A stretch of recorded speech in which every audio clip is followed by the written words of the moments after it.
법안을 하기 위한 토론회를 시작하도록 하겠습니다. 먼저 오늘은 발제가 3개 있고요. 그 다음에 토론이 있고, 그리고 이제 여러 가지 청중 토론 이렇게 진행을 할 것 같습니다. 그러면 먼저 들어가기 전에 인사말을 쌍차의 김정우 지부장님께서 인사말을 해주시겠습니다.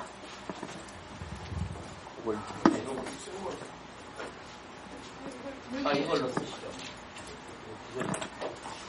예, 이제 본격적인 쌍용장차의 판도라 상자를 여는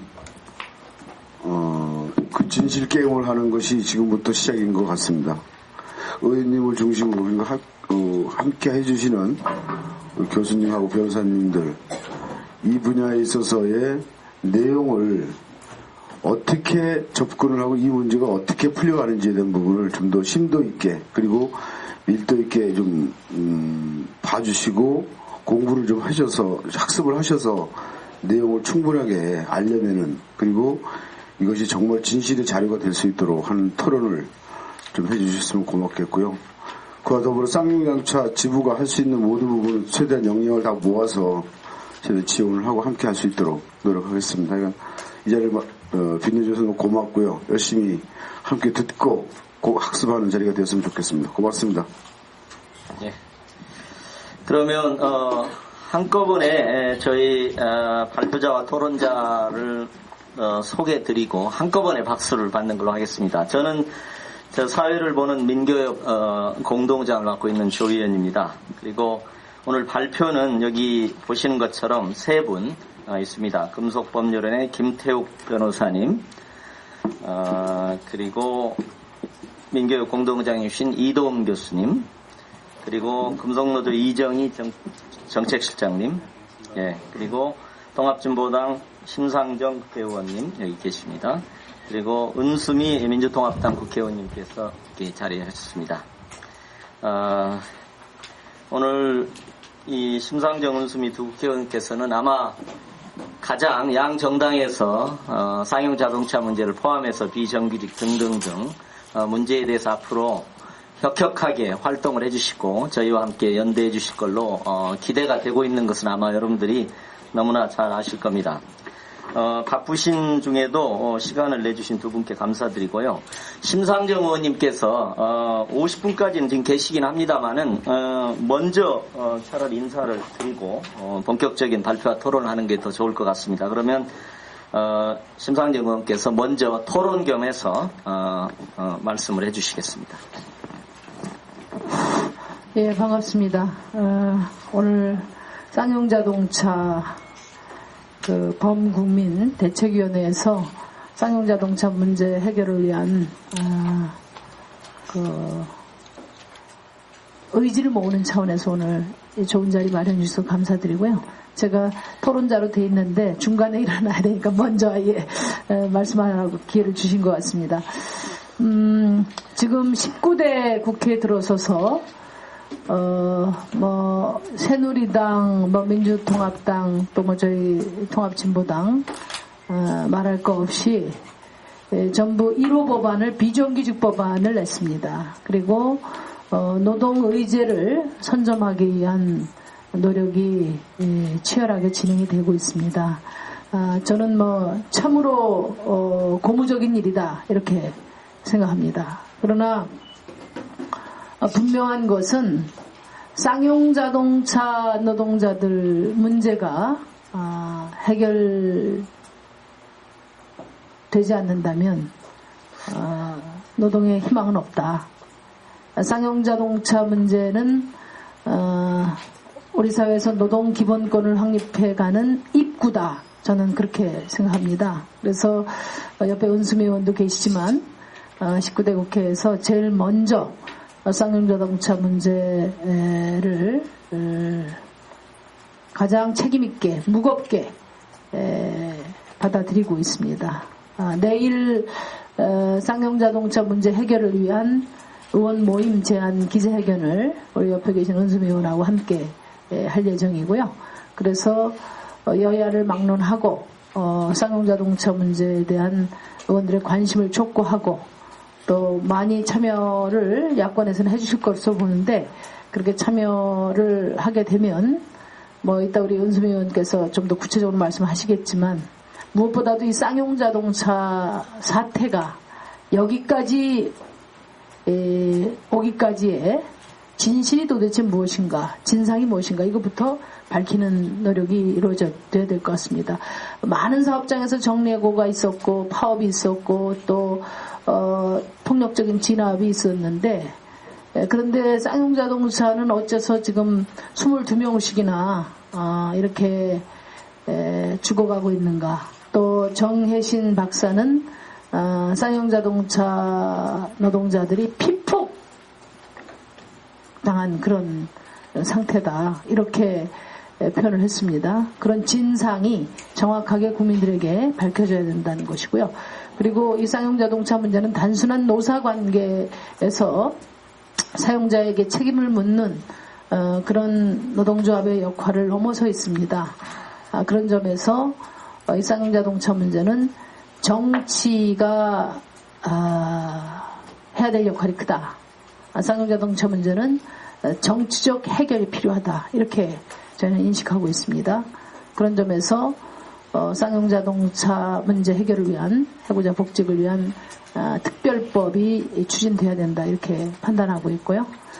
그 밖에 해고자 복직 문제 또 희생자에 대한 또 보상 문제 그보다 더 우선돼야 될 쌍용자동차들이 부당하게 겪은 특히 공권력으로부터 겪은 그런 마치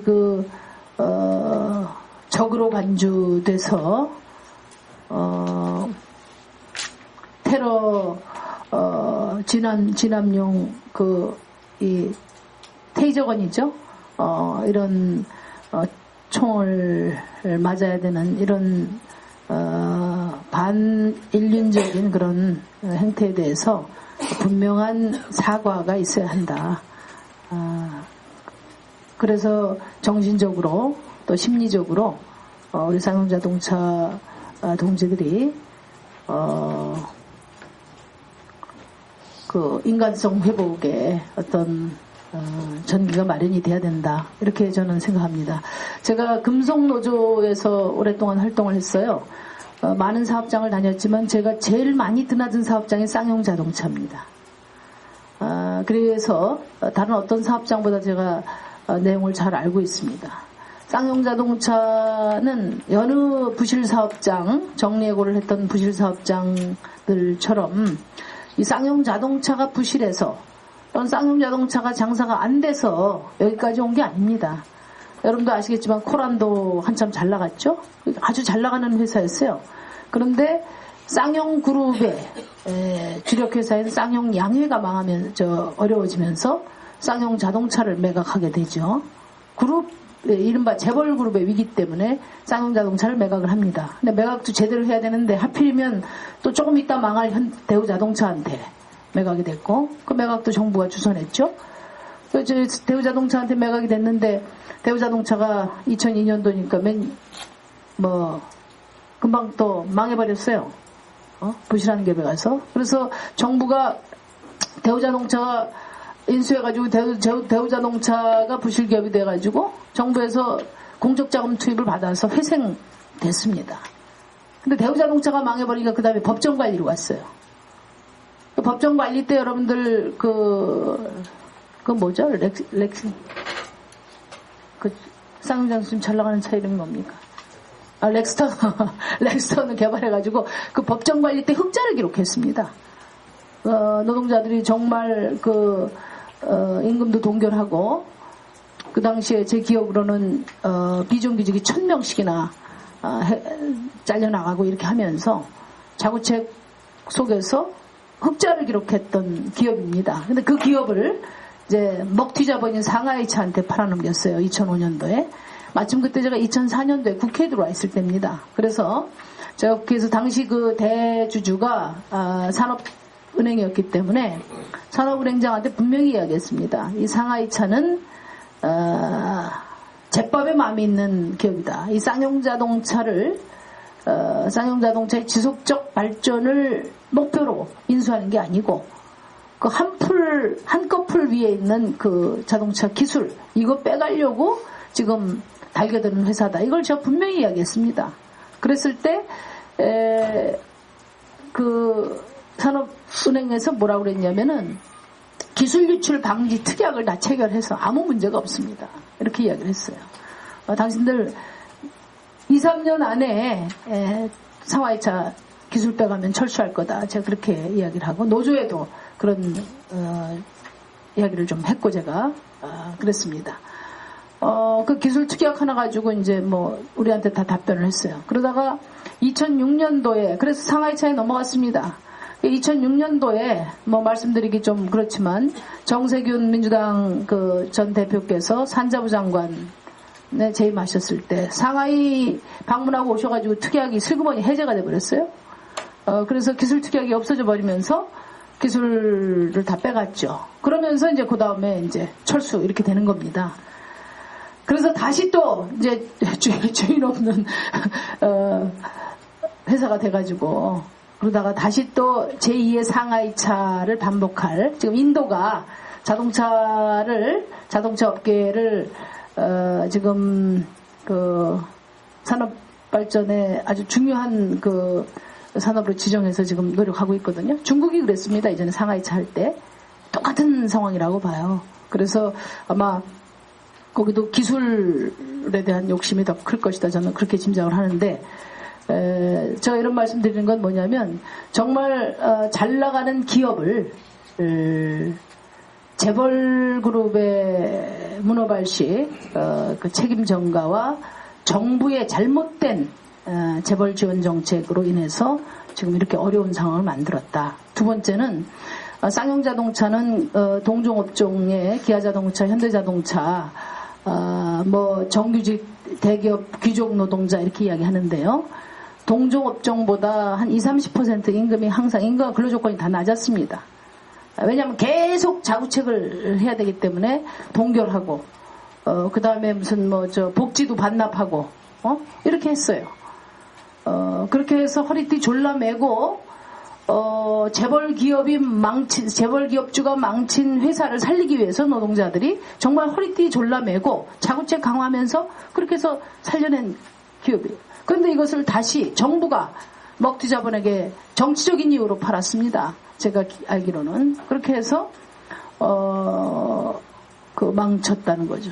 그래서 보통 노동자들의 투쟁으로 기업 망한다 이렇게 이야기하는데 그게 아니고 노동자들의 피눈물로 살린 기업을 저는 정부가 이렇게 망쳤다.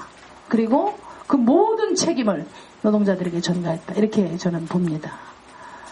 그래서 쌍용자동차가 지금까지 그 겪어온 그 특수성이 있습니다.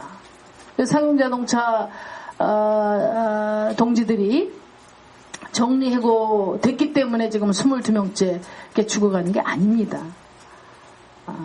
이 쌍용자동차의 과거와 현재, 과거에서 현재까지는 그런 사연이 있습니다.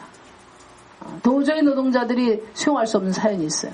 그런데 지난번 2009년도죠. 그 파업할 때 어떻게 했습니까? 그는 노동자들의 파업에 대한 그 무슨 불법 파업에 대한 탄압이 아니었습니다. 이것은 거의 노동자를 적으로 간주한 행위였어요.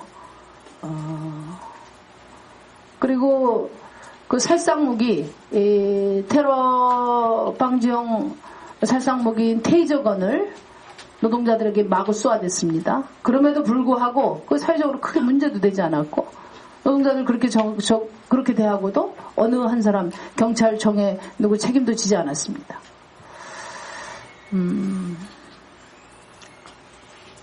저는 이제 우리 쌍용자동차 동지들은 물론이고 저도 그 생각만 하면 막 정말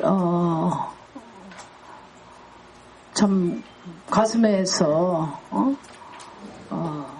울컥거립니다.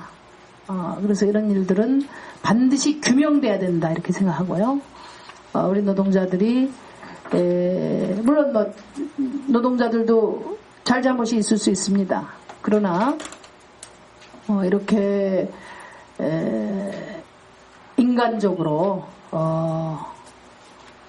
그 모독 취급당한 이런 부분에 대해서 반드시 저는 그 정부의 사과가 있어야 된다 그런 생각이 듭니다. 마지막으로 제가 말씀드리고 싶은 것은 지금 17대 국회는 노동기본권을 확립하는 그런 역사적 전환점이 되는 국회가 되도록 해야 된다. 이런 각오로 저는 환노위에 제가 들어가려고 합니다.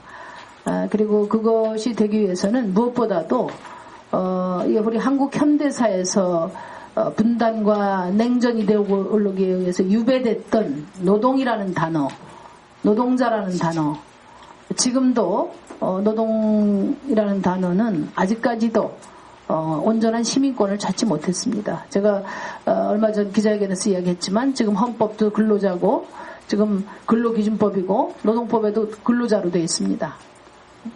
그래서 노동의 가치, 노동과 노동자의 단어가 시민권을 온전하게 되찾는 그런 것부터 시작해야 된다.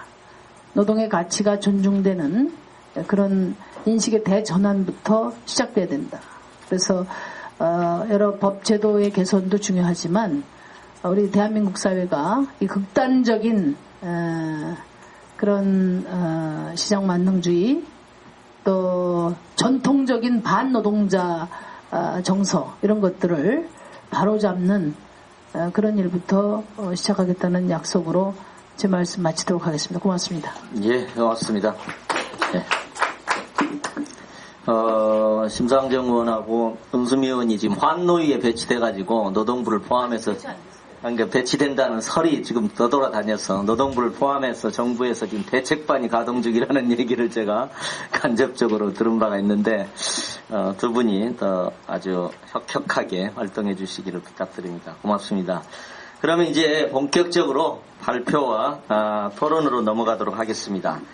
그러면 먼저 김태욱 변호사께서 쌍용자동차의 이 회계부정과 정리해고의 불법성 문제에 대해서 발표를 해주시도록 하겠습니다.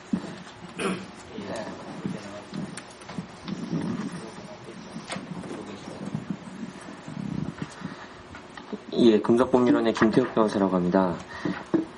그 4페이지 보시면 될 것 같습니다. 그 예전에 3월 달에 했던 토론문 발제문에서 약간 수정을 한 것인데요.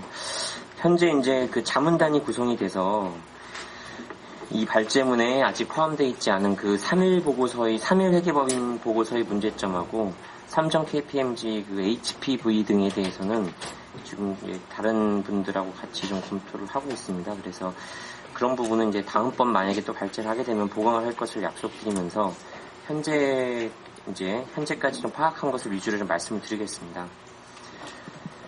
그 경위는 이제 보시는 바처럼 2008년 12월, 2009년 1월 9일 회생 절차 개시 신청을 하고 그 이제 3월 30일 날 삼정 KPMG가 회생법원에 경영 정상화 방안을 제출을 하죠. 이 삼정 KPMG 보고서에 처음으로 그 2,640명의 정리해고 필요성에 대한 얘기 언급이 됩니다. 그 전까지는 전혀 언급이 되지 않았던 그 내용이 언급이 됩니다. 제가 말씀드릴 부분은 여기 앞에 목차를 보시면 일단 이 삼정 KPMG 보고서의 근거가 됐던 2008년도 재무제표랑 안진회계법인 작성의 감사보고서가 외감법, 즉 주식회사의 외부감사 등에 관한 법률 위반이라는 점과 또 법 위반을 둘째치더라도 그 사용가치 자체도 경제적으로 매우 부당하게 산정됐다. 그리고 세 번째로 이제 관리인들이 그 재무제표와 안진회계법인이 감사보고서를 그대로 이용해서 또 이제 법원에 제출을 했는데요. 그게 이제 삼정 KPMG 보고서입니다. 그 내용 자체가 이제 채무자회생법 위반이기도 하다. 요 점을 회계부정과 관련해서 일단 말씀을 드리고 그것이 이후 정리해고의 부당성에 어떻게 영향을 미치는지를 말씀을 드리겠습니다. 5페이지 보시면은 그 2008년도 재무제표랑 안진회계부인이 감사 보고서는 그 5,177억 가량의 유형자산 손상차손을 합니다. 이 손상차손이라고 하면 유형자산, 무형자산의 반대말이죠. 여기 보시면 아시겠지만 건물, 구축물, 기계장치, 뭐 공구, 기구 이런 것들입니다. 이런 것들이 사실은 진부화되거나 그 자체로 이제 많이 이제 사용 가치가 스스로 떨어지거나 아니면 기업이 사실은 거의 존속 자체가 좀 의문시 돼가지고 그 사용 가치가 매우 하락해서 장부가액보다 하락했을 때 그 장부가액을 그 실제 가치에 맞게 조정을 해주는 그런 것입니다. 쉽게 말하면 그런 것인데요. 그것이 이제 기업회계 기준이 어떻게 이제 처리하게 돼 있는지를 보면은 동그라미 1번 중간에 보시면은 일단 회수 가능액과 장부가액을 비교해서 회수 가능액이 장부가액보다 낮은 경우에 하게 되어 있습니다. 근데 이 회수 가능액은 무엇인가 하면은 동그라미 2번 바로 윗부분에 있습니다.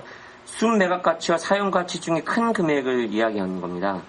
그런데 순매각 가치라고 하면 동그라미 2번에 보시면은 이제 회계 개념상으로는 합리적 판단력과 거래 의사가 있는 독립된 당사자 사이 거래에서 자산 또는 현금 창출 단위이 매각으로부터 수취할 수 있는 금액에서 처분부대 원가를 차감한 금액이다. 이렇게 정의가 되는데 통상 이제 감정에 의한 시장 가치라고 이제 보통 볼 수가 있습니다. 요 각주에 보시면은 이 사건이 있었던 당시의 기업회계 기준에는 이제 명시적으로 감정에 의한 시장 가치다라고 되어 있지는 않지만 이 사건 이후에 개정된 이제 회계 기준에 보면은 그 감정에 의한 시장 가치다라고 명기하고 있기도 합니다. 그래서 이제 순매각 가치는 감정에 의한 시장 가치라고 볼 수 있는 것이고요. 사용 가치라고 하면 해당 자산의 사용으로부터 예상되는 이제 현재 가치를 말하는 것입니다. 그래서 요 두 가지를 모두 산정해 본 다음에 둘 중에 큰 금액을 회수 가능액으로 정하고 그 회수 가능액이 장부가액보다 적을 때 손상차손을 하게 돼 있는데 쌍용자동차 2008년도 재무제표랑 안진회계부인 감사보고서는 일단 순매각 가치 자체를 전혀 고려하지 않고 바로 사용 가치를 회수 가능액으로 보았습니다. 이제 그거 자체가 이제 그 외관법 위반이라고 저희가 보고 있는 것이고요. 그 다음 페이지 보시면은 일단 이것은 굉장히 고의적인 행위라고 보여지는데 그 앞서 말씀드린 대로 이 뭐 쌍용자동차가 조그만 뭐 회사도 아니고 안진회계법인 역시 우리나라 4대 회계법인 중에 하나입니다. 그런데 그 기업 회계 기준 자체를 지키지 않았다는 것 자체가 그 지키려고 했으면 애당초에 이제 감정기관에 감정 의뢰했어야 하는데 감정 의뢰를 하지 않았습니다. 그래서 애당초 순공정 가치를 고려할 생각이 없었던 것 자체가 이제 매우 고의적이고 가사 그렇지 않더라도 이 감사보고 작성 도중에 한국감정원이 감정평가에게 나왔습니다. 그래서 중간에 17일 정도의 시간이 있었는데 이것을 반영할 시간이 있었는데 반영을 하지 않았습니다.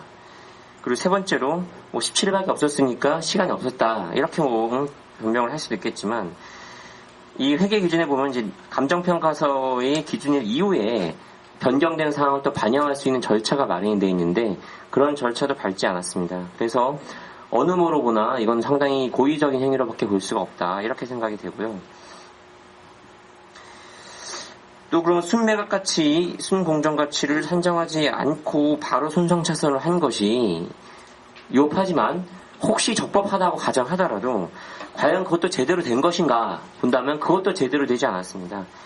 즉 회사는 이제 사용 가치만을 기준으로 이제 판단을 한 것인데 그 사용 가치도 지나치게 부정적으로 경제적 관점에서 지나치게 부정적으로 책정이 되어 있습니다.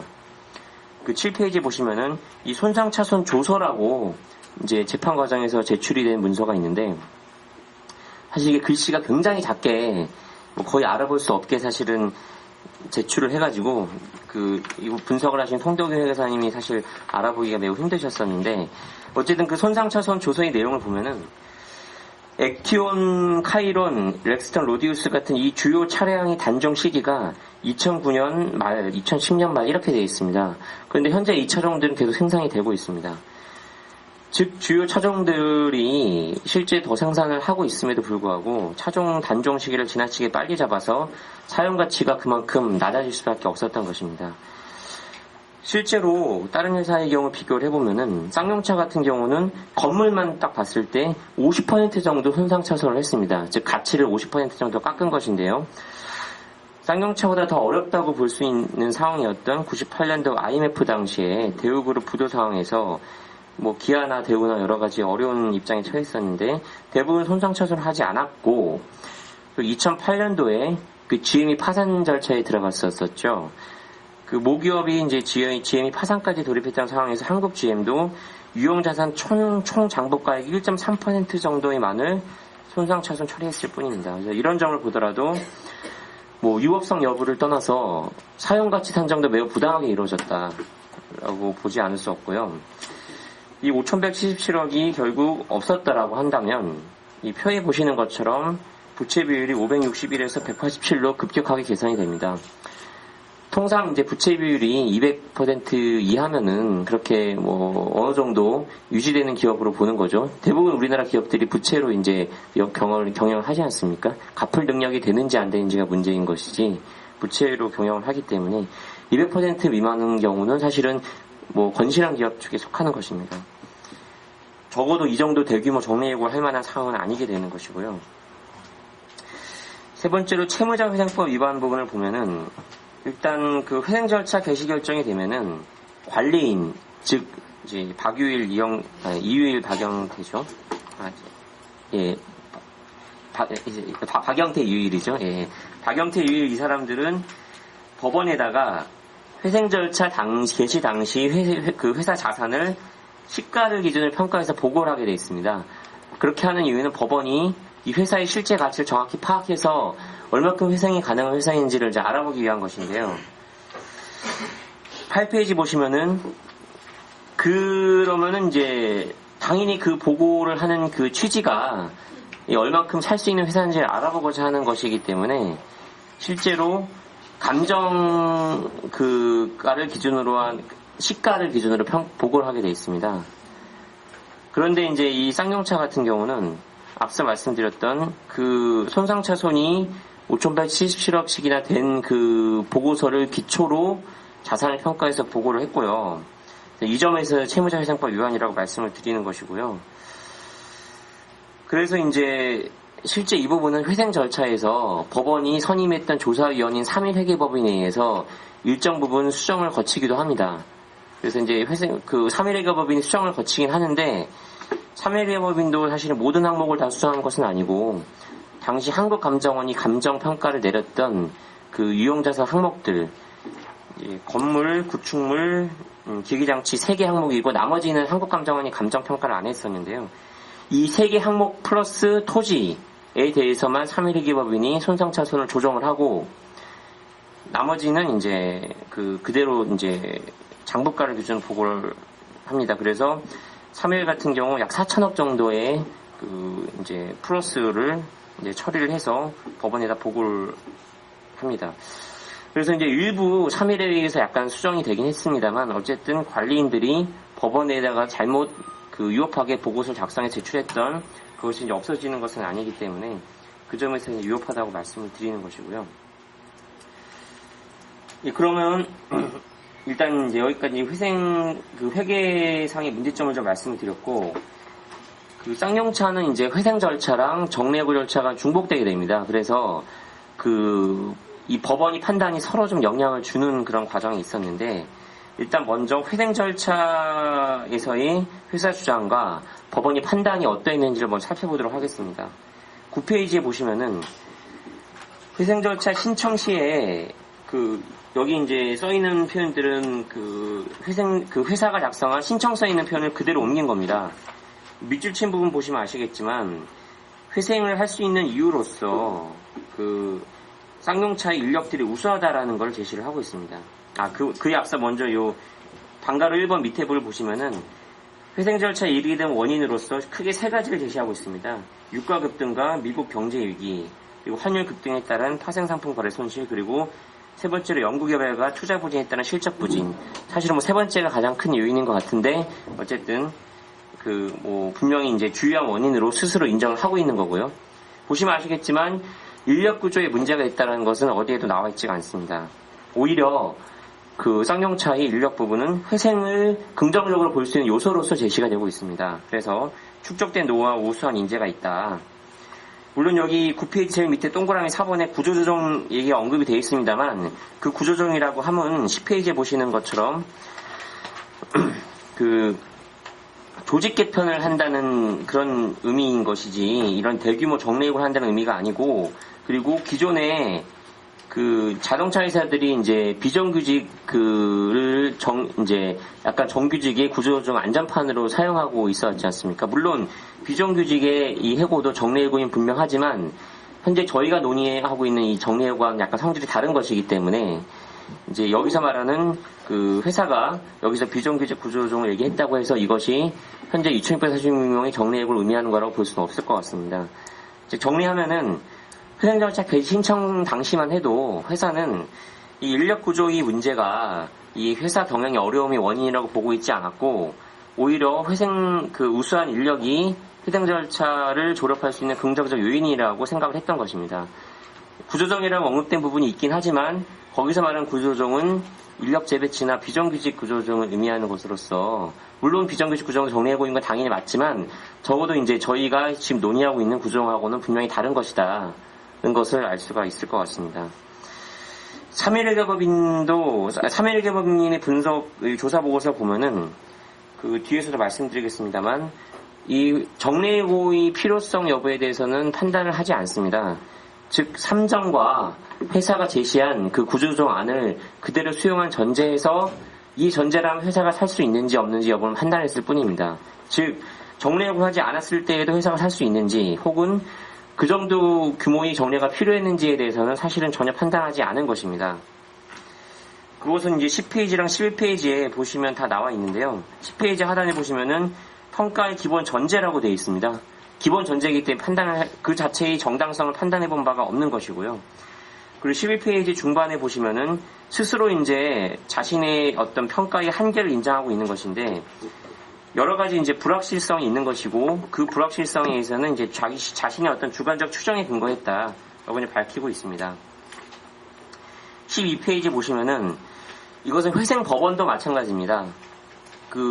사실 이제 회생 법원이 그 조사위원으로서 이런 회계법인들을 선정하는 이유가 판사들이 이런 회계를 사실을 알 수가 없거든요. 알 수가 없기 때문에 그런 법원의 판단을 보조하기 위해서 이제 조사위원을 선임을 하는 것인데, 사실 조사위원의 판단이 거의 판사의 판단을 사실을 가름하게 됩니다. 그래서 약간 이제 논의로 말씀을 드리면, 회생 절차에서 이 회생의 성공 가능성이 사실은 매우 낮다고 많이 비판을 받고 있는데, 그 낮은 이유가 조사위원하고 대상에 대한 회사하고 이제 좀 통로를 해서 이 계속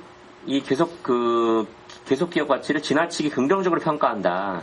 그런 게 사실 문제가 많이 돼가지고 좀 이제 회생법원이 자체 세미나에서 지적이 많이 되고 있습니다. 근데 이 쌍용차 같은 경우 오히려 반대였죠.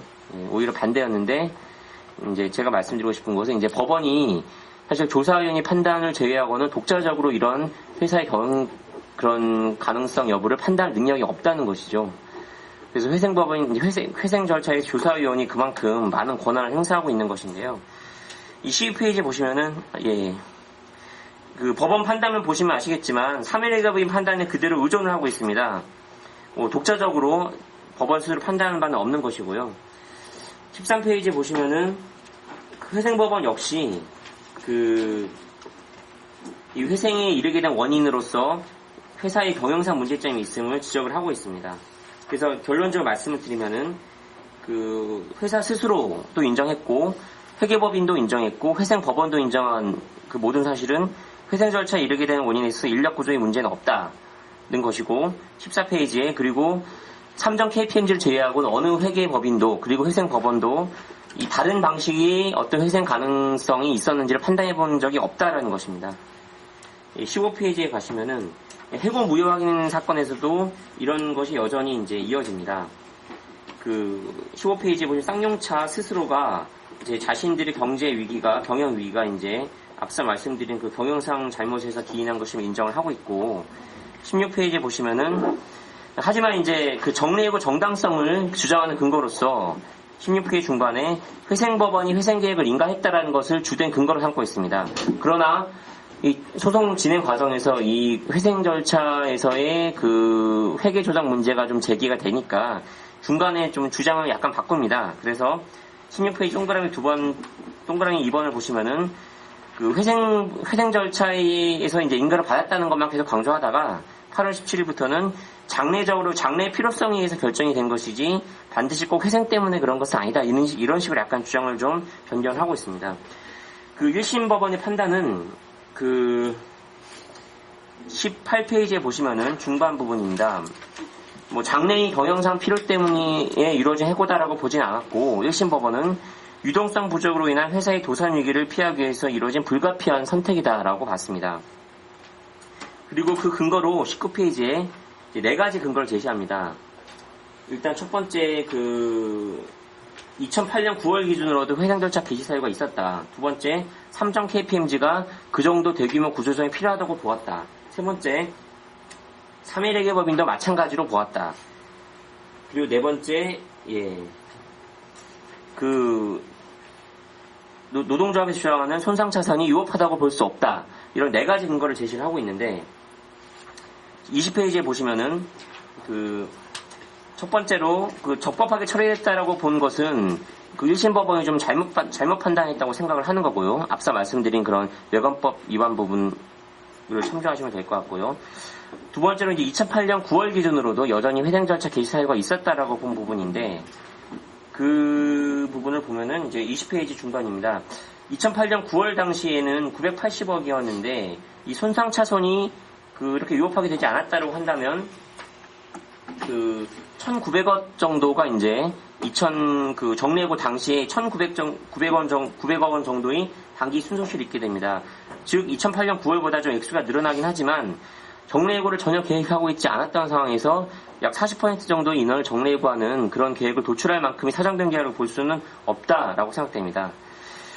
그리고 이제 나머지 2개 근거는 결국 삼정 KPMG와 3.1회계법인이 정리해고 필요성을 인정했다는 것인데 아까 말씀드린 대로 3.1은 독자적 판단을 한 바가 없고 삼정의 근거는 잘못된 회계에 근거한 것이기 때문에 이유가 될 수 없다라고 생각합니다.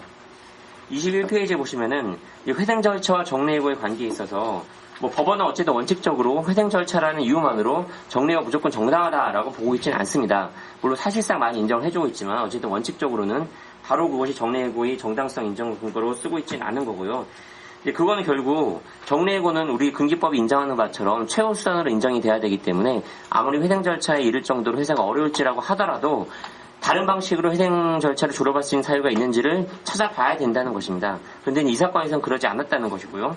22페이지에 보시면은 그 1심 법원은 이제 유동성 부족으로 인한 도산을 피하기 위해서 불가피한 선택이라고 봤습니다만 보고 이제 그 주된 근거가 결국 삼정 KPMG 보고서입니다. 근데 앞서 말씀드린 바처럼 삼정 KPMG 보고서는 잘못된 회계의 근거에서 작성된 보고서이기 때문에 믿을 수가 없습니다. 3.1 보고서는 23페이지에 보시는 것처럼 삼정 KPMG 보고서를 그대로 전제한 것이기 때문에 독자로 판단한 바가 없기 때문에 그 독자적 증거 가치가 있을 수가 없는 것이고요. 23페이지 하단은 장래 대비설의 근거에서 판단해봤습니다. 장래 대비설이라고 하는 것은 뭐냐면은 이제 현재 법원이 그 금기법상의 어떤 문헌 규정에 반해서 꼭 도산을 피하기 할 정도로 어렵지 않더라도 장래 필요성이 있으면 해고할 수 있다라고도 보고 있습니다. 과연 그 관점에 있을 때 쌍용차는 정리해고 필요성이 있는가를 본다면 일단 삼정 KPMG 보고서의 경우는 이제 HPV랑 모답수 기법 등을 도입해서 쌍용차가 한마디로 비효율적인 기업이었다라고 주장을 하고 있습니다. 근데 이 부분에서는 현재 저희가 이제 자문단 여러 자문위원과 함께 분석을 하고 있는데 일단 뭐 개략적으로 말씀드리면은 비교 대상이 아닌 기업들과 같이 비교를 했다라고 생각이 듭니다. 즉 쌍용차 같이 이제 큰 SUV를 생산하는 회사와 다양한 차종을 생산하는 그런 다른 현대기아차를 일률적으로 비교할 수 없는 것인데 뭐 같이 비교할 수 있다는 전제해서 이제 이렇게 1대1 비교하는 것 자체가 좀 문제가 있다. 그래서 그 이제 장래의 필요성에 근거해서 정리해고가 과연 정당한지를 보더라도 별로 근거가 없다고 생각이 들고요. 3.1회계법인은 마찬가지로 독자적 판단한 바가 없기 때문에 뭐 이 장래 대비설의 관점에서 보더라도 별도로 이제 증거 가치는 없다고 생각됩니다. 정리하면 앞서 말씀드린 대로 이 정리해고의 주된 근거는 결국은 삼정 KPMG 보고서밖에 남아있지 않다고 생각이 드는데 그 삼정 KPMG 보고서는 이제 잘못 작성된 그 재무제표랑 감사보고서에 기초한 것이기 때문에 역시 이제 잘못 그 정당한 근거가 될 수가 없다라고 생각이 들고, 이런 점에서 봤을 때 쌍용차는 그 경영상의 잘못으로 회상 절차에서 이르게 됐고, 오히려 회상 절차 당시만 하더라도 쌍용차는 인력 어떤 구조나 어떤 근로자들이 사정을 회생 절차를 이제 가능성 높이는 사정으로 주장해왔음에도 불구하고, 그야말로 어느 날 갑자기 다른 수단은 전혀 고려해보지 않은 상태에서 어느 날 갑자기 삼정 KPMG라는 회계법인이 잘못된 회계 재무제표랑 감사보고서 등을 작성한 보고서를 기초로, 그것을 거의 유일한 기초로 이 대규모 정리해고 계획을 그야말로 갑자기 떨어뜨려 놨다. 그리고 회생 절차라는 특수한 사정 때문에 그 3일 회계법인의 조사위원과 회생법원이 이걸 인정해줬고, 이 회계법인과 회생법원이 이걸 인정해줌으로써 나머지 어떤 다른 반론이 제기가 불가능한 상태가 돼버린 참으로 기이하게 진행된 정례고가 아닌가라고 생각이 듭니다. 예, 이 정도로 좀 정리해서 말씀을 드리겠습니다. 예, 고맙습니다. 굉장히 공부를 많이 하게 되는 것 같으네요. 그러니까 쌍차의 이 회생 절차와 정리해고의 근거가 되는 가장 출발점이 되는 삼정 KPMG의 그 보고서 자체가, 감정 자체가 전혀 엉터리로 된 그런 것이고, 심지어는 뭐 사용가치 같은 것도 제대로 평가하지 못한 거고, 그러니까 당연히 그 과대한 정리회고의 자체가 근거를 상실하게 되는 상당히 흥미로운 저희가 공부를 많이 하는 그런 발표이신 것 같습니다. 고맙습니다. 그러면 이제 두 번째로 넘어가도록 하겠습니다. 이도움 교수님께서 쌍용자동차 사태를 주로 폭력이라는 프리즘으로 아주 흥미롭게 여러 측면에서 지금 조명을 해주시겠습니다. 네, 우리가 그 쌍용자동차 사태를 통해서 아주 야만적이고 살인적인 폭력을 당했다는 것은 우리가 뭐 전부 주지하고 있을 것 같습니다. 그러나 우리가 물리적인 폭력만으로 알지만 다양한 폭력들이 있었다는 것이고, 여기에 대해서 우리가 어떻게 저항했는지, 그리고 오늘의 이 자리가 이제 대안의 모색이기 때문에 그런 폭력에 대해서는 어떤 대안을 모색해야 되는지에 대해서 오늘 발표를 하고자 합니다. 우선 우리가 이제 물리적 폭력은 뭐 전부 알고 있는 거지만은, 이제 갈퉁이란 사람이 여기에다가 구조적 폭력과 문화적 폭력을 범주를 더하고 있습니다. 그러니까 구조적 폭력이라는 것은 간단히 말씀드리면, 이제 갈퉁 자신이 그런 예를 들고 있는데요. 제가 위암이 걸렸다. 그래서 병원을 갔다. 그런데 제가 치료비가 없다고, 아니면 당장 응급수술비가 없다고 병원에서 거부당해서 제가 위암으로 죽는다면은 이것은 구조적 폭력입니다. 그러니까 피할 수 있는 모독을 가하는 것이죠. 그 다음에 이제 문화적 폭력이라는 것은 그런 것을 어떤 정당화하는 문화적 작업, 이데올로기적 작업을 갖다가 아우르는 것입니다. 뭐 가난한 자가, 돈 없는 자가 뭐 자본주의 체제에서 수술을 받지 못하는 건 당연하다는 식의 그런 어떤 문화적인 것을 문화적 폭력이라고 합니다. 그래서 우리가 갈등에 의해서 어떤 물리적 폭력을 넘어서서 구조적 폭력과 문화적 폭력, 더구나 이것이 중요한 것이 물리적 폭력을 낳는 근본 이제 제도니 구조로 작용하기 있기 때문에 이에 대한 연구를 해야만이 물리적 폭력을 근원적으로 우리가 제거할 수가 있는 것입니다. 그런 거에 대한 연구의 장을 열었다는 것이고, 또 하나는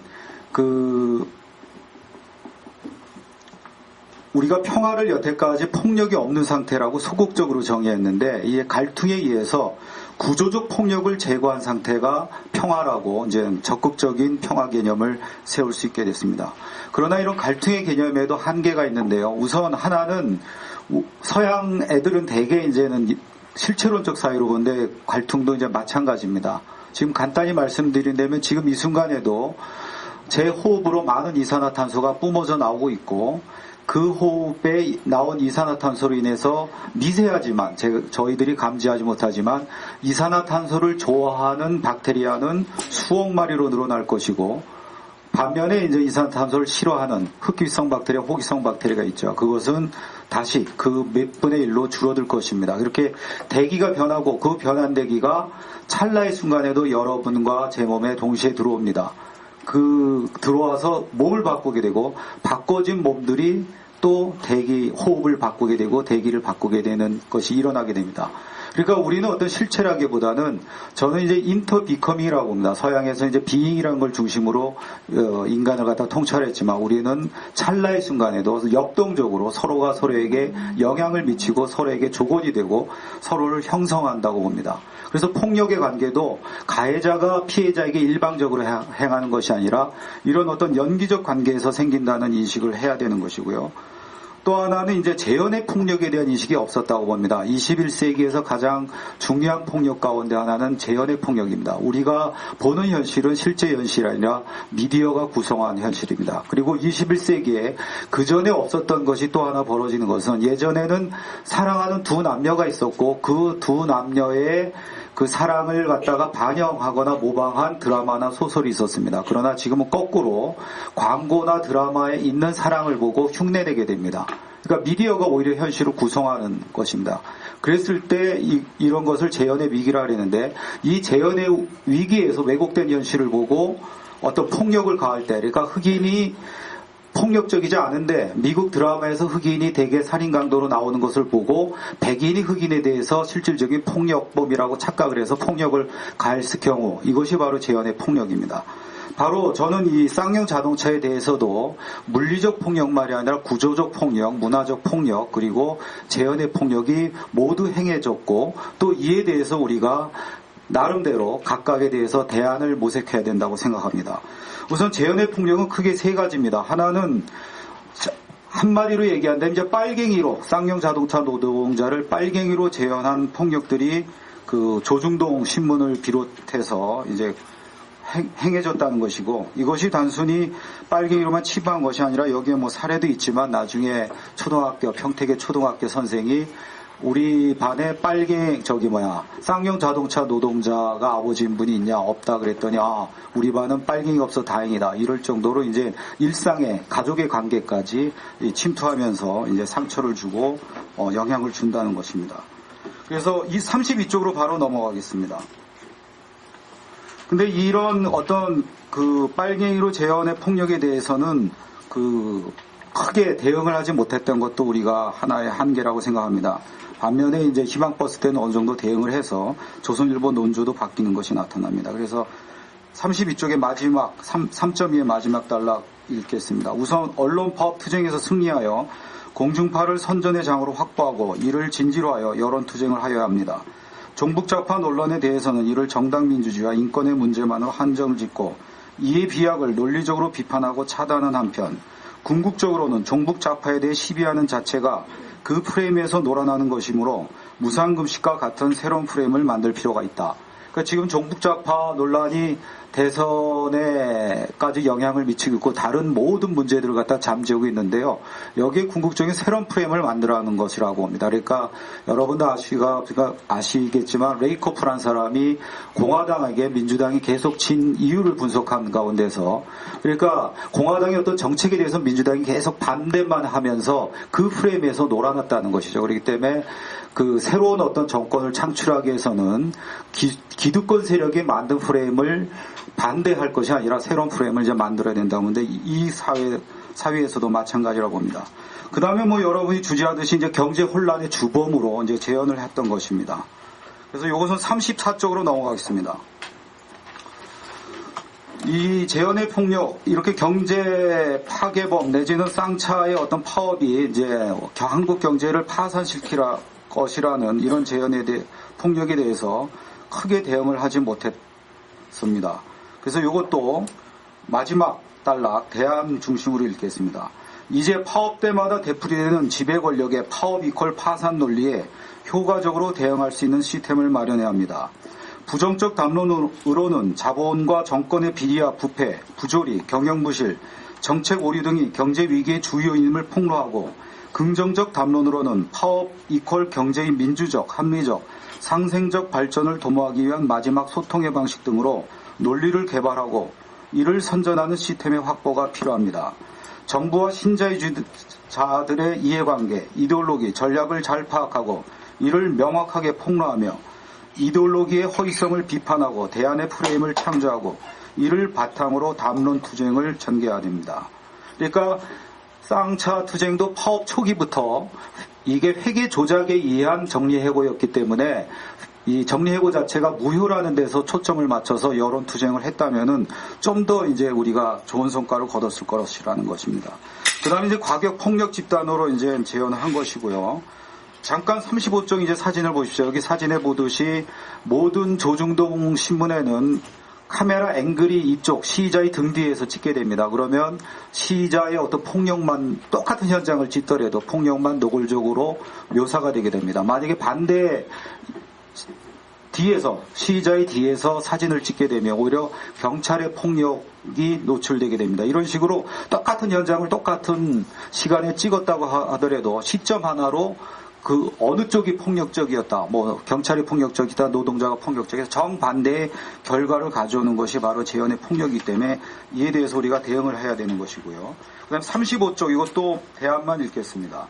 인터넷과 SNS로 대항해 선전하는 것이 필요하지만 이는 아직은 주변 소수 젊은이들에게 영향력이 강하다. 이번 총선에서 우리 야권이 실패한 요인 가운데 여러 가지가 있지만 그 중에 하나가 이제 SNS 중심으로 하다 보니까 중년 여성이나 남성은 바꾸지 못했던 거죠. 그렇기 때문에 중심 다수 중노동층에도 진실에 가까운 현실 구성이 되도록 하려면 어떤 공중파와 메이저급 신문의 공정성을 높이는 언론개혁 운동이 같이 이루어져야 되고 근본적으로는 민중의 언론과 방송을 설립하는 것이 필요합니다. 그 다음에 이제 재현의 위기 중에 하나가 지금 간단하게 봐서 우리가 정치적인 재현의 위기에서 가장 심각한 문제는 980만 명의 비정규직 노동자가 있다면 우리 선거권자 가진 사람 2,500만 중에 980명. 그래서 그것이 뭐 38%다. 그러면 300명 중에 38%인 뭐 120명 정도가 비정규직을 철폐하자는 주장을 하는 국회의원으로 돼 있어야 되죠. 그렇지만 우리나라 아직 19대 실질적으로 개원을 안 했지만 보면 민노당 6명, 진보신당 6명으로 2.37%에 불과합니다. 이거는 이제 확실한 정치적인 재현의 위기이기 때문에 이것은 그 괴리를 갖다가 극복해야 되고 그러기 위해서는 여러 가지 대안인데 하나는 근본적으로는 저는 하원과 상원에 양원 제도로 있어서 지금처럼 상원은 지역대표제가 한다면 하원은 직업대표제가 돼갖고 그 지금 말씀드린 비정규직이 980만 명이라면은 2,500만 그 하원을 1,000명을 한다면 그 중에 40%인 400명을 비정규직 철폐를 주장하는 비정규직 노동자가 돼야 된다는 그런 식으로 이제 구성 자체가 바뀌어야 된다고 봅니다. 그리고 뭐 거버니스템 같은 것도 대안이고요. 그 다음에 이제 구조적 폭력이 가해졌는데 이 구조적 폭력을 낳은 것은 비정규직 법이라든가 아니면 신자유 체제, MB 정권의 여러 가지 악법들 그런 것들이 이제 구조적 폭력을 낳은 것이고 39쪽으로 넘어가겠습니다. 자, 그래서 어쨌든 이런 저항에도 불구하고 왜 이 비정규직 법이라든지 이런 우리 노동자들을 정리해고로 몰고 살인으로 모는 것 구조가 왜 온전하냐 이거죠. 그래서 우리가 원인 자체를 살펴봐야 되는데 39쪽의 4.2의 둘째 단락입니다. 이의 원인은 다양합니다. 객관적으로는 자본주의 체제 자체의 역동성과 유연성, 미국의 제국주의적 지배의 강고함, 자본과 국가의 유착과 노동억압, 분단 모순과 레드 컴플렉스, 신자유주의 체제 담론의 설득 성공, 언론의 사기업화에 따른 공론의 실종 등의 요인이 구조를 온전시켰다. 주체적으로는 대중의 신자유주의적 욕망지향, 낮은 노조 조직률과 노동자의 계급의식 미약, 정규직 노동자의 부르주아지화, 비정규직 노동자의 연대 미흡, 노동조합의 종업원 이익단체화 등의 요인으로 구조의 해체로까지 진전되지는 못했다. 이렇게 보기 때문에 이 반대로 하는 것이 저는 이제 이런 구조를 깨는 해체하는 대안이라고 생각합니다. 그래서 뭐 경제투쟁과 정치 등을 조합한다든지 그 다음에 이 노조의 관료화 이것을 깨버리고 비정규직과 정규직의 그 노동운동이 다시 노동조합 정신에 입각해서 돼야 된다든지 그런 것들이 이제 돼야 되고 근본적으로는 저는 이 자본주의 체제 안에 우리가 꼬면을 갖다 건설해야 된다. 그러니까 여기 제 나름대로 이제 전 눈부초 공동체라는 걸 제 나름대로 막스와 그 원효를 결합해서 제시하고 있는데 그런 식의 꼬문을 갖다 건설해야 된다는 것입니다. 그리고 그거에 하나로 우리도 당장 할 수 있는 것으로 희망공장을 건설해보자. 그래서 희망식당 만드는 것처럼 희망공장을 건설해서 그 공동생산하고 공동분배하고 또 그래서 그 노동자가 주인이 되는 공장을 운영을 하면서 쌍차도 우리가 나중에는 우리가 그렇게 요구를 할 수 있다고 봅니다. 실질적으로 초기 상태에 이럴 수도 있었었는데 어떤 정권의 기획에 의해서 상하이로 가고 마인드라에 그렇게 줬다고 생각합니다. 그렇기 때문에 그런 희망공장 같은 걸 만들어서 자본주의나 신자유주의 자체를 안으로부터 내파하는 그런 운동도 장기적으로 할 필요가 있다고 봅니다. 그 다음에 문화적 폭력으로는 반공 이데올로기, 뭐 경쟁주의, 물신주의, 능력주의, 니치주의 등입니다. 그러니까 지금 우리가 뭐 사찰만 하더라도 그 닉슨은 정당에 대한 사찰이었습니다. 근데 MB는 포괄적으로 민간인에게 사찰이고 훨씬 더 야비하고 훨씬 더 심층적이었습니다. 그럼에도 불구하고 닉슨 정권 무너졌는데 MB는 무너지지 못하고 있습니다. 이것은 여러 가지 요인이 있지만 뭐 우리 운동 세력의 미약함도 있지만 또 하나는 우리 안에 MB를 키워버려서 대중들 스스로 어떤 MB처럼 이제 경쟁을 유지하고 또 이런 무력을 추구하는 그런 것들이 지금 내면화되어 있고 일상화되어 있기 때문에 그것을 극복하는 것도 한 관건이라고 생각합니다. 물리적 폭력도 많이 있었고요. 그 다음에 마지막 장 읽겠습니다. 47쪽에 그 물리적 폭력의 40쪽 마지막 단락. 쌍용 자동차 노동자는 헬기까지 동원한 살인적인 폭력에 맞서서 치열하게 저항하였습니다. 쌍차 투쟁은 개량과 타협이 일반화되는 국면에서 자본과 국가에 맞서서 끝까지 비타협적으로 저항한 역사적 투쟁으로 기존의 개량주의적이고 관료주의적인 노동조합 운동의 흐름을 단절하고 전투적 변혁운동으로 발전할 수 있는 길을 열었습니다. 공장 점거 투쟁을 하면서 노동자가 자발적으로 교육하고 조직하여 노동자의 계급의식을 각성시켰으며 경제투쟁이 정치투쟁으로 발전해야 할 필요성과 노동자 계급 정당의 필요성을 보여주었습니다. 그리고 이 물리적 폭력에 대한 대안으로는 앞으로 우리 헌법의 저항권을 명문화해야 되고 그 전까지는 어떤 공권력의 폭력에 대해서는 노동자나 시민이 저항하는 것을 정당방위로 인정하는 것이 법적으로 있긴 있어요. 근데 그것을 좀 더 명문화해서 그런 어떤 그 법정 투쟁이 갔을 때 우리 쪽이 이길 수 있도록 좀 더 구체화하는 작업들이 아울러서 돼야 되고요. 그리고 마지막으로 말씀드릴 수 있는 것은 이런 다양한 폭력들에 대해서 다양한 우리의 대응과 대안들을 말씀드렸는데 이런 것들이 이제 한꺼번에 이루어져야 된다고 봅니다. 우리가 쌍차에서 수많은 사람들이 희생당한 뒤에야 우리 범대위를 조직했는데 만약에 파업 초기에 이렇게 범대위와 같은 걸 구성을 해서 예를 들어서 학자들을 이런 식으로 회계 조작이라든지 또 이런 어떤 대안들을 해서 같이 싸웠다면은 많은 부분에서 우리가 어떤 뭐 승리로 바꿀 수 있는 투쟁들이 많이 있었을 거라고 봅니다. 그래서 저는 이런 범대위 같은 것을 상설화해서 학자들, 뭐 민변의 변호사들 이런 사람들이 각각 역할 분담을 해서 이 파업 때마다 총체적인 투쟁을 한다면 우리가 조금보다 지금보다 좀 더 쉽게 싸우고 또 승리할 수 있으리라고 생각합니다. 이상입니다. 예, 박수로. 네, 고맙습니다. 아주 흥미로운 발표입니다. 기존에 이제 우리가 보통 폭력하면 물리적 폭력만 이야기를 하는데 구조적 폭력 그리고 문화적 폭력 그리고 여기서 이제 재현의 폭력이라고 하는 노동자들의 투쟁이 어떻게 미디어나 이런 속에서 재현되는가 하는 것을 아주 흥미롭게 설명을 해주셨습니다. 이도훈 선생님은 사실 저하고 민교협에서 같이 활동하고 있는데요. 원래 국문학 출신입니다. 그것도 고전문학, 향가, 원효 사상을 연구하십니다. 근데 지금 이게 저희들이 이게 사회과학 논문도 이렇게 못 씁니다. 그래서 저희가 민교협에서 이거 완전한 상권 침해다. 이거 우리 굶어 죽게 생겼다. 이 사회과학 한 사람들. 저희가 그래서 이쪽으로 제발 이게 오지 마시라고 이렇게 막 떠밀고 하는데 기억 보셔가지고 이렇게 훌륭한 논문을 써주셨습니다. 그래서 제가 매번 배우고 감복하고 그렇습니다. 예. 다음부터 다른 주제로 상권을 좀 지켜주시면 고맙겠습니다. 그러면 다음에 이정희 금속노조 정책기획실장님이 구체적인 대안을 저희들에게 또 가르쳐 주시겠습니다. 고맙습니다.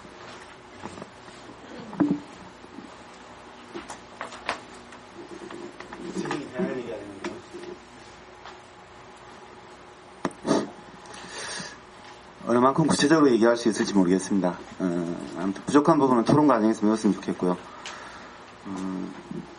쌍차와 관련해서 지금 금속노조 상차지구 또 복무민대책위원회에서 5대 요구를 내걸고 있습니다. 5대 요구는 뭐 내용은 복잡하지는 않습니다.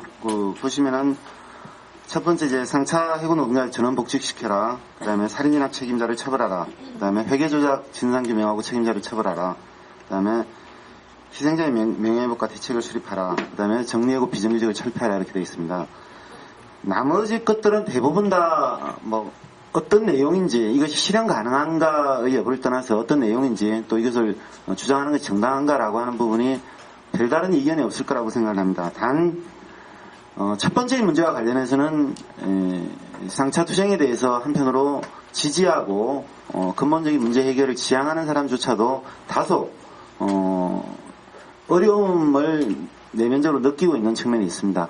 그래서 그 부분은 이제 2009년 당시에 투쟁 당시에 86 합의라는 게 있습니다. 그 86 합의에 대한 이행 이런 부분들이 전체를 다 당시에 어쨌든 노사 합의를 통해서 합의되었던 해고자 문제까지 전체를 해결하라라고 하는 것이 다소 과한 거 아니냐 이런 문제의식이 있습니다. 그런 부분에서 5대 요구를 우리가 제기한 근거가 뭔가, 특히 첫 번째 부분 금방 말씀드렸던 부분과 관련해서 좀 말씀을 드리겠습니다.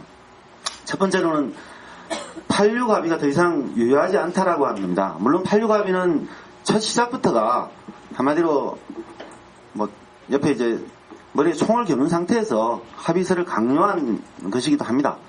그렇지만 어쨌든 그렇다고 하더라도 그것이 전국민적 관심 속에서 이루어진 노사 합의라는 측면에서 우리는 일관되게 그것을 지킬 것을 요구를 했습니다. 그리고 거기에 나왔던 내용의 핵심적인 내용은 1년 후에는 무급휴직자를 복직시키겠다라고 하는 것과 그 다음에 조합원들에 대한 손배소를 철회하겠다. 그 다음에 비정규직에 관련해서는 취업을 알선하겠다. 이런 내용들이었습니다. 이런 내용들이었는데 이게 지금 3년이 가까이 되고 있는데도 전혀 지켜지지 않고 있습니다. 그래서 86 합의는 해당 주체가 노동조합이 이것을 거부한 것이 아니라 실제로 사용자 측에 의해서 거부되고 그러니까 폐기된 그런 상황이다라고 말씀드릴 수 있습니다. 두 번째로는 뭐 앞에서 많이 얘기를 했지만 정리의 근거가 조작됐다는 겁니다. 김태우 변호사님 얘기를 들으면은 참 대가리 좋아야 사기 처먹고 잘하겠다는 생각이 듭니다. 이게 뭐가 억수로 몇 번 들은데도 굉장히 복잡합니다. 여러분들 그렇죠, 그죠? 그러실 겁니다. 근데 그렇게 복잡하게 사기 처먹은 진상을 또 밝히는 사람들이 있습니다. 양심적인 회계사나 변호사들이 어쨌든 밝혔습니다. 그래서 제가 보건대는 이 복잡하다, 내용이 여러 가지 복잡한데 크게 세 가지 단계로 이루어진 것 같습니다. 회계 조작이라는 게. 여기 보면은 첫 번째로 안진 회계법인이라는 애들이 2008년도에 상하이차가 이제 뜨려고 하니까 도저히 이 회사는 법정 관리에 넘길 수밖에 없고 회사는 파산할 수밖에 없다라고 하는 근거를 마련해야 되는데 그 근거를 마련하기 위해서 과거에 멀쩡한 재산을 왕창 깎아가지고 재산이 엄청나게 깎였다. 그래서 자본 잠식 상태다. 이런 것들을 주장을 했다는 겁니다. 그리고 두 번째로는 그러니까 3일 회계법원이 그러니까 삼전 KPMG네요. 삼전 KPMG가 회사가 이러니까 그러니까 법원이 이제 회생 계획안을 내라고 하니까 회사가 엄청난 자본 잠식 상태니까 이거를 극복하기 위해서는 엄청난 규모의 정리해고를 해야 된다. 그래야만이 회사가 회생할 수 있다. 이렇게 얘기를 했습니다. 그리고 또 마지막으로 3일 회계법원이 최종적으로는 자산 가치를 안진이 깎아놨던 것을 다시 올려놨습니다. 그래서 청산하는 게 어쩌면은 회사를 팔아먹어버린 게 고철 처리하든 팔아먹어버린 게 돈이 더 나갈 수 있는데 그렇게 하지 않으려면은 대규모 정리해고 해야 된다라고 하는 것을 다시 한번 확인사살을 했다. 이렇게 할 수 있습니다. 아무튼 이 세계 회계법원이 짜고 이런 주장을 했다가 저런 주장을 했다가 하면서 자기네들에게 맞게 처음에 파상을 몰고 갔다가 그 다음에 회생에서는 대규모 정리해고 불가피하다 이런 주장들을 해왔다는 겁니다. 그래서 대규모 정리해고의 근거가 되었던 또는 파산의 근거가 되었던 근거 자체가 조작됐다는 겁니다. 그렇기 때문에 정리해고는 원천 무효일 수밖에 없다라고 하는 것이고요. 그 다음 세 번째로는 마힌드라의 먹튀 가능성입니다. 마힌드라가 2015년까지 차종 몇 종을 서너 종을 만들겠다 개발하겠다 이렇게 얘기합니다. 근데 개발 비용은 우리는 인수하느라고 5천억 썼기 때문에 더 이상 쓸 돈이 없다. 쌍차가 알아서 쓰라 이렇게 얘기합니다. 그래서 작년에 12만 대 정도가 팔려서 굉장히 괜찮았습니다. 경영이. 그럼에도 불구하고 경영 지표를 보면 1,500억 정도가 적자입니다. 이 적자가 어디에서 났겠는가? 전문가가 아니라 정확히 모르는데 대체로 사람들이 투자 비용으로 전환됐을 가능성이 높다. 이렇게 보고 있습니다. 왜냐? 쌍차 보고 투자하라고 하니까. 결국 마인드라는 상하이차와 마찬가지, 상하이차도 그랬습니다. 2005년도에 인수하고 난 다음에 인수자금 이외에 투자를 하지 않았습니다. 투자를 하지 않으니까 결국 당연히 시장에서 경쟁력을 상실하고 망하게 되는 과정이었죠. 마인드라 또한 그렇게 될 가능성이 높습니다. 왜? 한 차종당 보통 개발비가 3천억 정도라고 하는데 현재까지 개발되어 있는 차종 서너 종만 하더라도 1조 원 이상의 가치를 가지고 있습니다. 그럼 마인드라는 5천억을 투자해서 그 정도의 가치를 건질 수 있기 때문에 추가적인 투자에 대한 요인이 별로 없다는 겁니다. 그러면은 마인드라 또한 마찬가지로 상하이차가 했던 것처럼 3, 4년 뒤에 4, 5년 뒤에는 현재 경쟁력을 가지고 좀 잘 나가는 차 시베, 카이런 이런 거 몇 개 팔아먹고 안 되면은 나중에 또 손대는 이런 방식으로 갈 수도 있다는 겁니다. 그래서 우리가 사회적으로 마인드라가 상하이차처럼 되지 않기 위해서는 한국 사회에 뿌리박고 이것을 지속 가능한 기업으로 성장시키겠다라고 하는 것들을 확고하게 담보를 시켜라는 겁니다. 그리고 그 첫 출발은 인수 과정에서 발생했던, 물론 마인드라 책임이다 이렇게 얘기할 수는 없겠지만 인수 과정에서 발생했던 대규모 정리해고자들을 수용하고 그 과정을 통해서 한국에서 기업을 하겠다는 의지를 명확하게 밝히는 것으로부터 출발해야 된다라고 하는 겁니다. 네 번째로는 지금 경제체제가 2009년도에 한국 경제가 어떻게 살 것인가라고 하는 것과 근본적인 질서가 달라졌다. 근본적인 관점이 달라졌다라고 하는 겁니다. 2009년은 2008년도의 연장선상에서 세계적인 대공황이 오니 많이 이렇게 얘기를 하고 또 한편으로 정부나 자본가는 일시적인 경기 불안이다. 경기 하강이다. 그래서 당분간 고통을 참고 허리띠 졸라매고 하면 기업이 살아날 거다. 경제가 살아날 거다. 그래서 희생당하더라도 어쩔 수 없다. 이렇게 얘기를 했습니다. 근데 4년이 지나고 난 지금 모든 사람들이 한결같이 얘기합니다. 이게 끝이 아닌가 봐 이렇게 얘기합니다. 유럽에 또 터지는가 봐 이렇게 얘기를 합니다. 그래서 이 경제가 과거 신자유주의적 방식 또는 사람을 대규모로 잘라서 기업을 살리는 방식 이런 방식으로 더 이상 유지되고 지속 가능하고 회생 가능한 그런 경제 시스템이 아니다 라고 하는 것들이 사회적으로 확인되고 있습니다. 그럼 어떻게 해야 되는가? 성장 만능이 아니라 기업의 이윤 만능이 아니라 고용을 중요하게 생각하고 고용을 확장하고 이런 과정들을 통해서 경제의 기본 틀을 새롭게 재편해야 된다라고 하는 것들이 현재의 경제 위기가 보여주고 있는 바입니다. 그렇다고 한다면 우리 사회가 그동안 해왔던 기업이 어려우면 정리해고를 해서 문제를 해결한다라고 하는 것을 근본적으로 재검토하고 새로운 방안을 모색해야 된다. 그 새로운 방안의 모색이 바로 쌍차로부터 시작되어야 된다. 이렇게 말씀드릴 수 있습니다. 이런 이유로 지금까지 쌍차가 부분적인 무급휴직자의 복귀 수준이 아니라 근본적으로 정리해고를 단행했던 것에 대한 근본적인 성찰과 새로운 해결 방안 이런 것들을 모색하는 것에 적극적으로 나서야 된다. 이런 겁니다.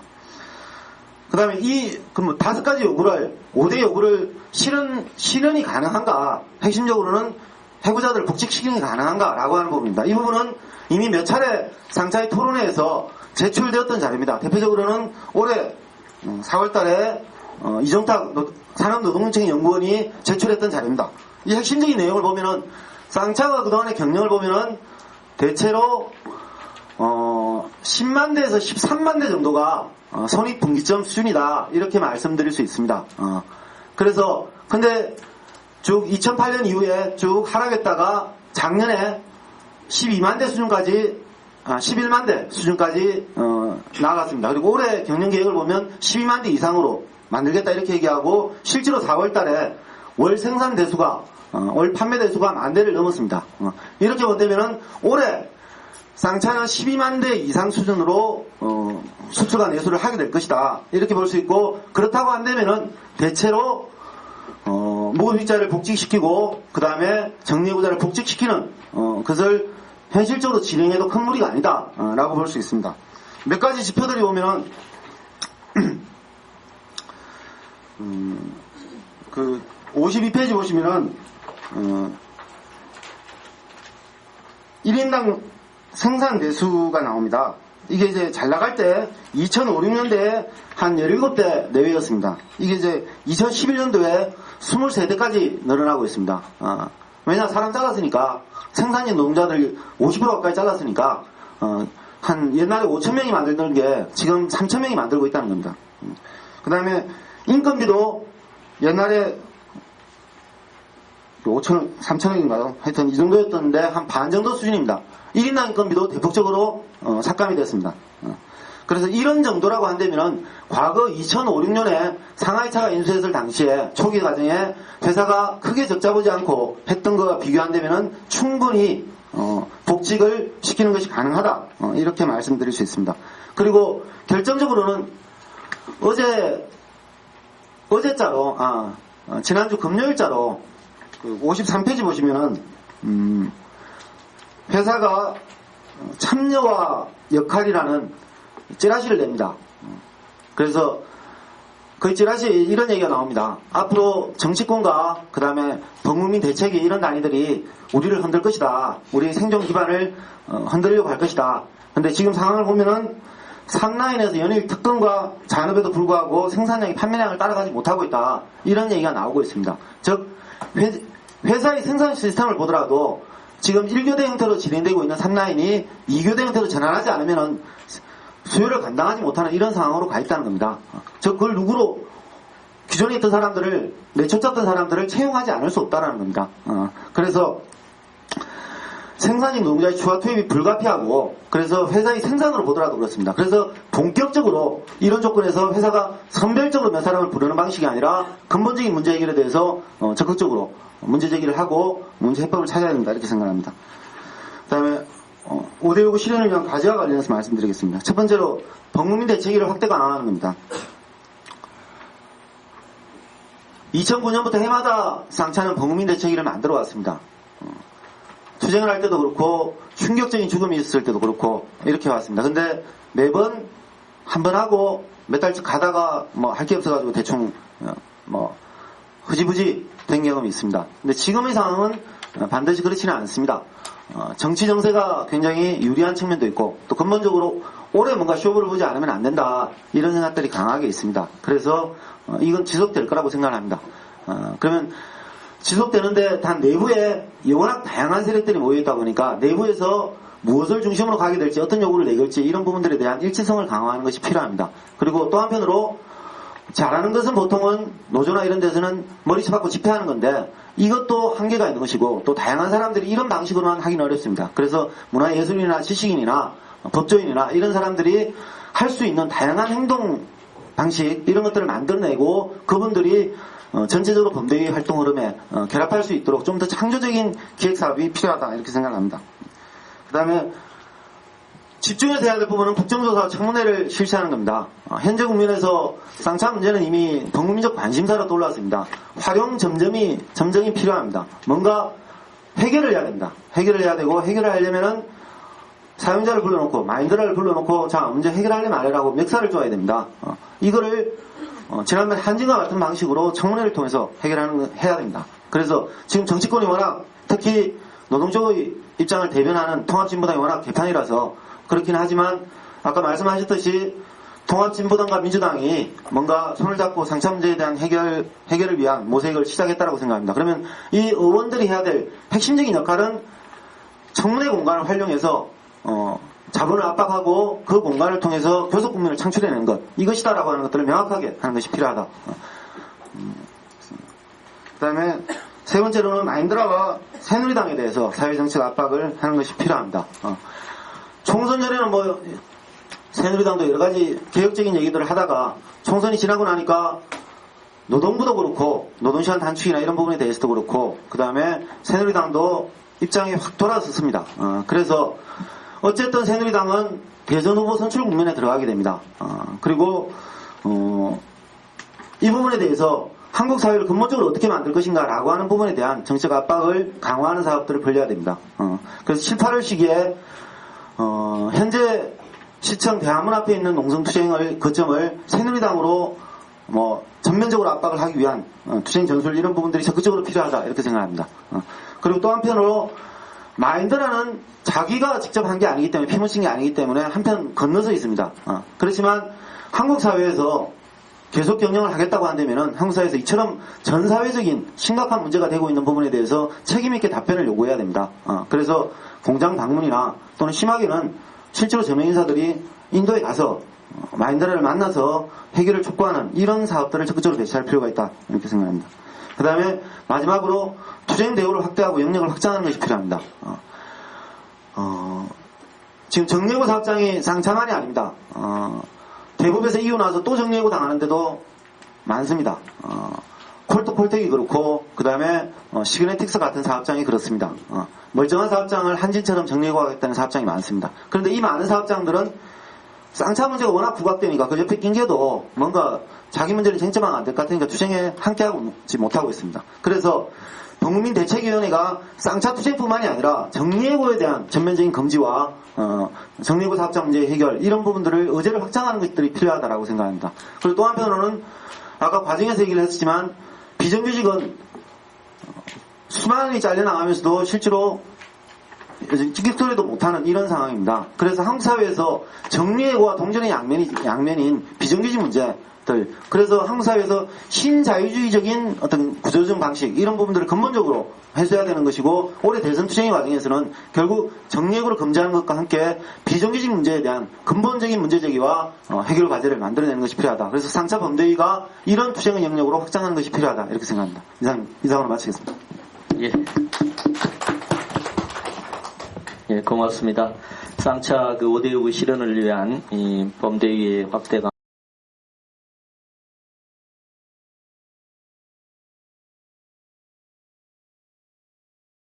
먼저 토론을 하셨고요.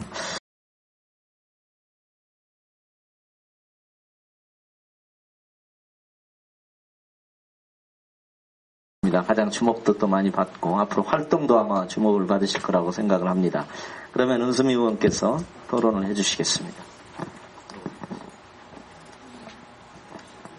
네, 저는 크게 두 가지 방식으로 좀 말씀을 드리겠습니다. 하나는 제가 생각하고 있는 이제 쌍차 문제가 가지는 사회적 의미이고요. 또 하나는 발제들을 들으면서 제가 좀 정리를 해주십사 하고 부탁을 드리는 이 두 가지 측면 나누겠습니다. 저는 사실은 필라델피아에서는 제1조를 상당히 좋아합니다. 노동은 상품이 아니다. 이건 두 가지 의미라고 생각을 합니다. 하나는 노동은 그 라면이나 뭐 가전제품처럼 시장에서 마음대로 팔려서는 안 된다라는 것이고, 또 하나 우리가 왜 우유를 먹을 때도 유통기한이라는 게 있지 않습니까? 유통기한이 넘은 상품 버려지기 마련인데 적어도 인간의 노동은 그런 것이 아니다 라는 이제 최소한의 보호 조치를 얘기하는 거였습니다. 근데 쌍용차 정리해고의 현상으로 아주 상징적으로 드러났지만 최근 10년간 노동은 상품이 아니다라는 얘기가 최소한의 보호 조치이거나 혹은 허구일지라도 그것이 갖는 어떤 사회적인 방어막이 있었다고 저는 생각하는데, 그 방어막조차 사라져버린 그런 완전히 생가죽을 벗겨내는 듯한 그런 느낌으로 한 10년 한국 사회가 지속돼 왔다라고 생각을 합니다. 그러면서 이제 쌍용차, 특히 저는 자살하신 분들의 문제에 우선 굉장히 마음이 가고 주목하게 되는 게, 아시겠지만 한국이 OECD에서 자살자가 1위였던 것이 이미 10년이 넘었습니다. 별로 관심이 없어요. 국민들은 누군가가 죽고 있는데 관심이 없고요. 거기서 OECD 그러니까 보고서에 따르면, 분석한 보고서에 따르면 OECD 제반 국가들이 지난 10년간 자살률이 5%에서 많게는 30% 정도 줄었다고 합니다. 네, 한국만 지난 10년간 약 237.4%였던 걸로 기억을 해요. 제가 그 보고서 수치를 정확하게 떠올리면 증가했습니다. 그리고 현재 30대 남성 사망률 제1위가 한국의 자살입니다. 그러니까 어떤 삶을 살고 있는지, 그리고 거기에 이제 쌍차는 굉장히 굉장히 큰 문제입니다. 어쨌든 그런 자살의 행렬이 이어진 끝에 나온 사례라고 생각을 합니다. 그만큼 한국 사회가 굉장히 한국 사회에서 사는 게 굉장히 어려워졌고 특히 노동자들이 사는 것이 어려워졌고 그것을 아주 전형적으로 드러낸 문제라는 데 전 동의합니다. 두 번째로 쌍차가 정리해고 문제와 굉장히 긴밀하게 관련됐다는 것에도 동의합니다. 며칠 전에 K2 노동자들 8분 정도가 찾아오셨어요. 얼마나 급하셨으면 이제 의원실에 오셔서 90도로 이렇게 인사를 하실까 하는 생각이 들었는데 제가 같이 식사를 하면서 여쭤봤어요. 그러니까 저는 예전에 제가 80년대 공장에 다닐 때는 물론 식당이 없었던 경우도 있었지만 뭐 회사 밥은 괜찮으세요? 이렇게 여쭤봤더니 K2가 꽤 유명한 안전화로 뜬 회사고 등산화로 유명한 그 회사 이 생산 라인이 있는 그 공장에 식당이 없다 그러더라고요. 그래서 그냥 돗자리를 깔고 그래서 평균 근속연수 한 10년 되시는 분들이 이번에 죄다 정리해고가 되셨죠. 정리해고가 아니죠. 정리해고 요건이 안 되니까 공장 폐쇄를 하신 건데 이런 문제들이 최근에 빈발합니다. 약 5년간 지금 이미 장기 파업이 100개 이상의 사업장이 있다고 제가 알고 있습니다. 별로 관심이 없어요. 어쨌든 쌍차 문제로 정리해고 관심사가 되긴 했지만 아직도 그 관심 정도는 정리해고 문제고 저는 아직도 그 관심사가 적다. 더군다나 경영상 어쩔 수 없느냐라는 얘기가 전 아직도 설득력이 있다. 그래서 하여튼 그런 것들, 그 다음에 국가폭력 문제, 심지어는 무급휴직자, 장기 무급휴직자는 먹고 살 도리도 없는데 실업급여도 못 받는다라는 모든 문제가 다 일어났다는데 전 동의합니다.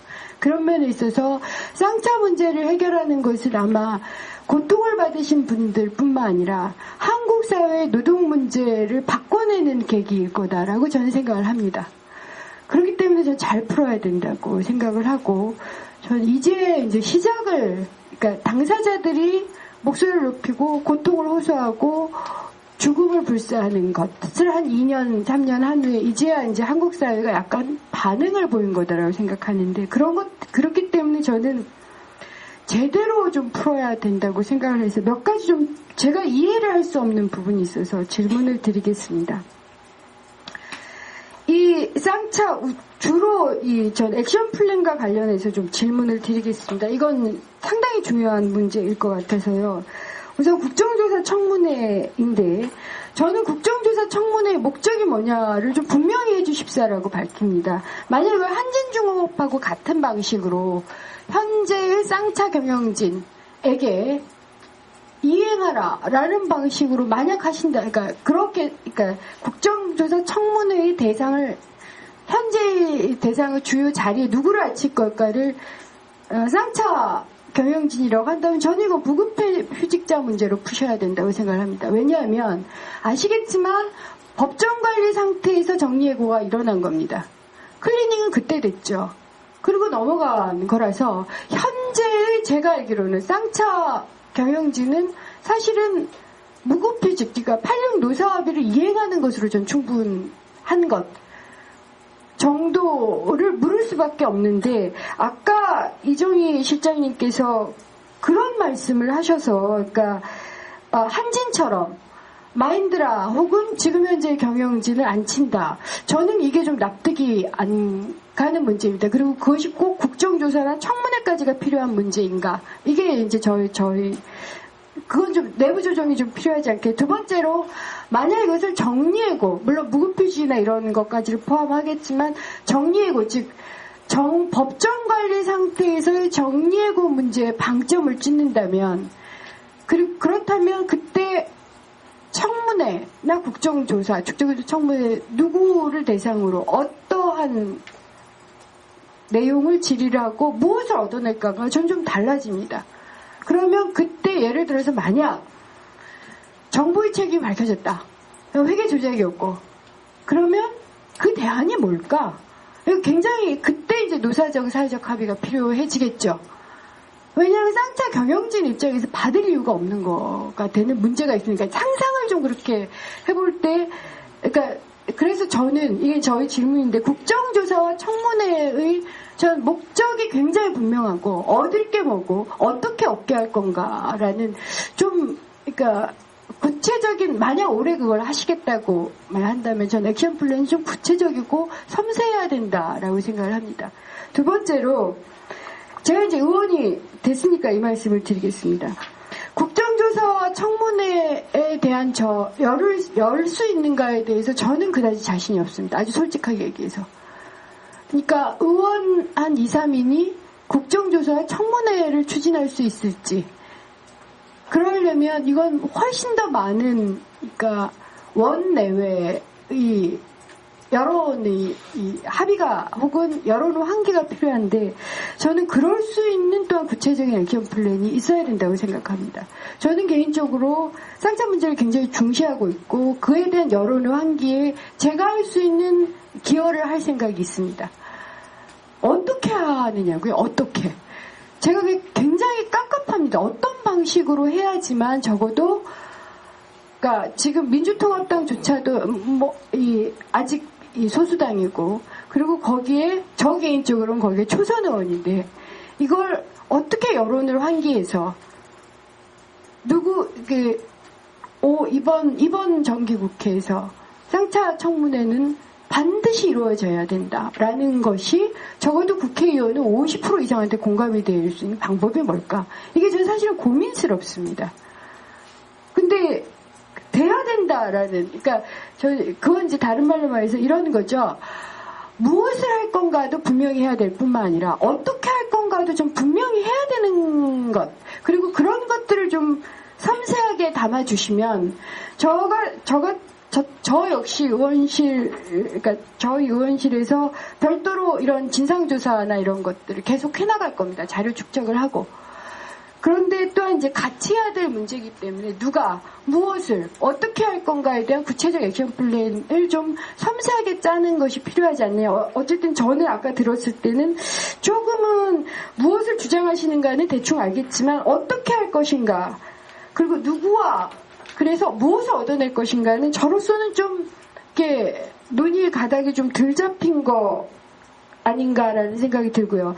마지막으로 민주통합당에서는 쌍차 특위가 있죠. 쌍차 특위에서 지난번 회의까지 저희들이 회의를 몇 번 못했습니다만 3차, 4차 회의 정도까지 했는데 합의 본 건 진상조사입니다. 일단 자료가 없기 때문에 지금 원외에서 이루어지는 여러 가지 이런 연구 보고 활동이나 심포지움이나 토론회나 이런 것을 통해서 진상조사를 하고 별도로 그 자료로 도저히 안 되는 부분은 직접 나간다. 직접 나가서 조사한다는 정도까지를 합의한 상태이고요. 그 다음에 그러니까 범대의 심상정 의원실에서 제안을 하셔서 저도 참여하게 된 쌍차 문제 해결을 위한 이 국회의원단 모임은 그것보다는 좀 그러니까 국정조사 문제나 이런 것까지를 포함해서 초기 진상조사 출발하겠지만 좀 더 확대해서 국회에서 활동을 해보겠다라는 것입니다만 어쨌든 그 제안은 저하고 심상정 의원만 하게 될 겁니다. 그래서 몇 명이나 이제 그 다음에 저희들이 거기에 참여할 의원님들을 이제 설득하고 같이 참석하시도록 그러니까 꽤 의원님들이 현재로서는 참석을 해주실 거라고 예상을 하고 있습니다만 이제 그것이 현재 국회에서 혹은 저희 의원실에서 하고자 하는 것 정도의 프로그램이기 때문에 여기서 무엇을 더 어떻게 해야 되는지를 아까 말씀드린 것처럼 좀 구체적인 액션 플랜으로서 얘기를 해주시면 저도 좀 어떻게 하는 것이 좋을지에 대한 나름대로 모색을 해보겠다는 것 이런 말씀을 드립니다. 예, 고맙습니다. 지금 아까 10분 늦게 시작을 했는데 어차피 저희가 한 6시 내외에 끝내려고 그럽니다. 그러니까 뭐 회식을 따로 갖지 않겠습니다. 그리고 은수미 의원께서 구체적인 쟁점도 제기해 줬으니까 바로 이렇게 좀 토론을 하도록 하겠습니다. 일단 두 분이 조금 얘기를 좀 하시죠. 예. 네.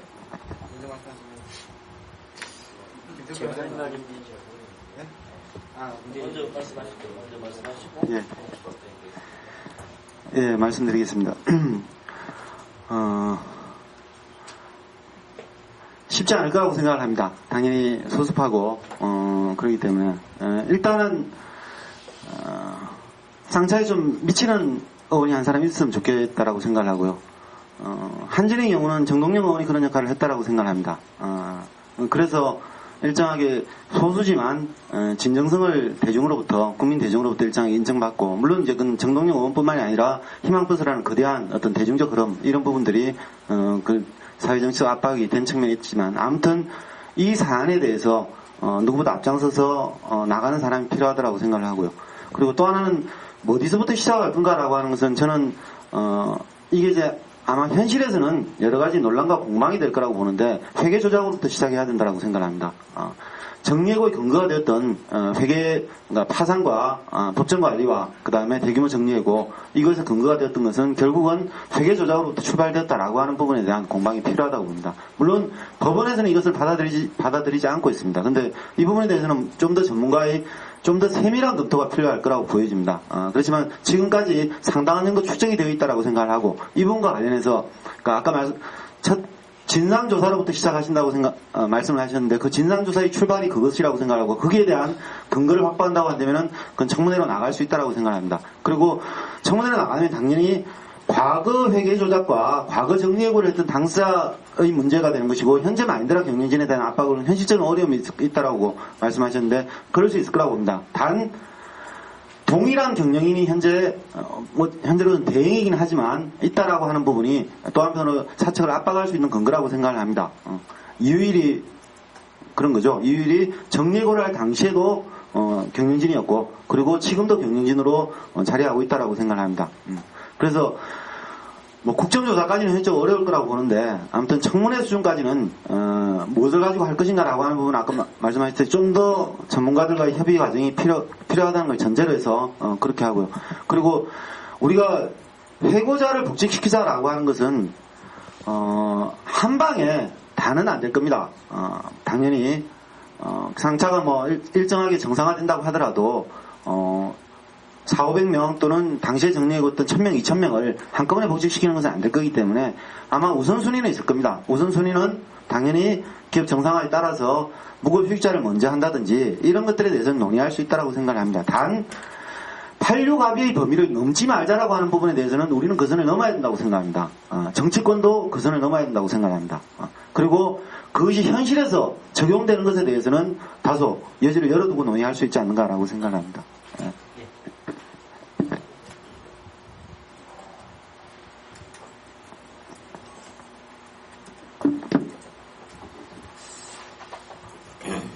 아까 발제 과정을 통해서 이제 회계 조작의 문제와 그것이 정리해고에 미친 영향에 대해서 말씀을 드렸는데요. 예, 일단 이 사건 1심 과정에서는 이제 관여를 안 했었는데 이런 부분이 사실은 많이 좀 제기가 못됐던 측면이 있었던 것 같습니다. 기록을 보면은 그런 부분이 굉장히 많이 못했던 것 같고요. 그래서 이제 뭐 법률적으로만 말씀을 좀 드리면 이제 항소심 단계인데 사실상 다툴 수 있는 마지막 단계입니다. 그런데 지금 사실 노동조합 측에서 정리해고를 다툴 때 보통은 그 작성된 감사보고서나 이런 거는 적법하게 작성된 걸 전제로 사실을 다투지 사실은 그 근거 자체를 다투는 적은 사실은 별로 없거든요.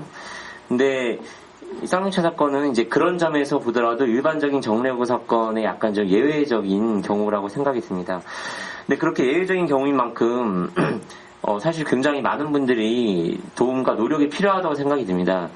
사실 지금 이제 오늘 발제한 내용 같은 경우도 쌍용차 지부의 여러분들이 정말 오랜 기간에 걸쳐서 밝혀내셨던 부분이고 사실 제 생각에 앞으로도 좀 더 밝혀질 부분이 많이 남아있다고 생각이 듭니다.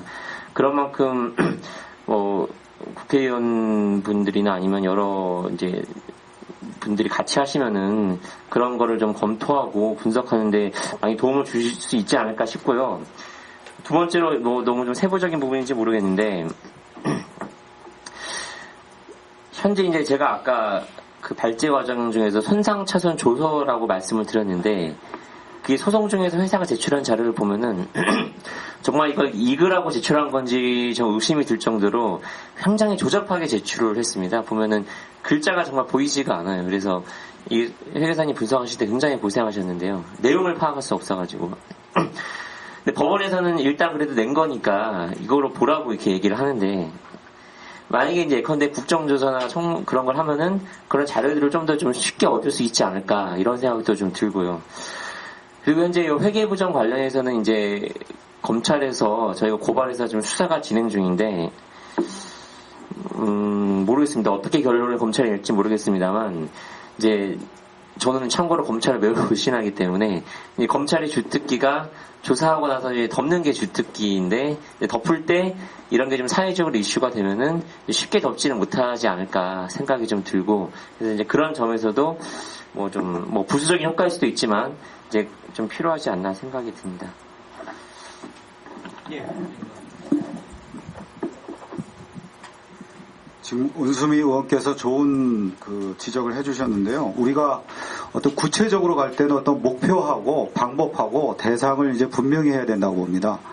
그래서 만약에 우리가 이제 궁극적으로 저 청문회를 떠난 것이라면, 떠난 장이라면 우리가 당연히 비정규직 철폐, 신자유주의 해체에다 목적을 둬야 되고, 그때의 어떤 방법은 우리가 뭐 사회운동과 노동운동을 결합한다든지 그런 방법이 돼야 되고, 대상은 완전히 진보 진영만이 대상이 되겠죠. 그렇지만 청문회 한다면은 저는 이것은 어떤 지금 은수미 의원 말씀대로 어떤 86 합의 내지는 회계 조작 이 두 가지에 초점을 맞춰야 되고, 이때 연대 조직은 이제 민주당이어야 되고 일부 어떤 새누리당의 보수 의원들이라고 생각을 합니다. 그렇다면 저는 여기에서 우리가 취할 수 있는 어떤 집중과 선택이 필요한데요. 한진중업에서도 결정적으로 여당 의원들조차도 청문회 하자는 것으로 돌아서게 된 가장 결정적인 계기는 구체적인 어떤 진보나 보수의 이념을 떠나서 볼 수 있는 구체적인 사안들입니다. 그 중에도 가장 구체적이었던 것은 제가 수치는 지금 기억 못하지만 750억인가요? 570억인가 이윤이 남겼음에도 불구하고 정리해고 했다는 사실에 대해서 그 여당 의원들조차도 공분을 했던 것입니다. 그렇기 때문에 저희도 그런 것들, 그러니까 86 합의 자체에서 복지관인데 아직 그것을 완전히 파기했다. 신입사원 공고를 내면서.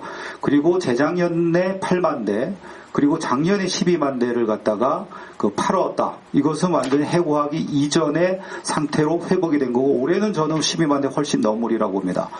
그렇다면은 당연히 이것은 해고 이전의 상황으로 돌려야 된다는 것은 저는 보수적인 의원들이나 대중들도 충분히 설득할 수 있다고 생각합니다. 거기다 이제 세 번째 지금 얘기가 나온 대로 회계 조작을 한 팩트 자체를 알려주면서 회계 조작을 해서 이건 정리해고에 했기 때문에 정리해고 자체가 무효다. 이런 식으로 어떤 청문회의 전략은 우리가 짜야 되고, 그럴 수 있을 때는 저는 충분히 새누리당 의원들도 새누리당 의원이나 대중들도 여론들도 우리 편으로 끌어들일 수 있다고 생각합니다. 예. 은수미 의원 좀 얘기하실래요? 아니면 괜찮습니까? 예. 얘기하시죠, 뭐. 예.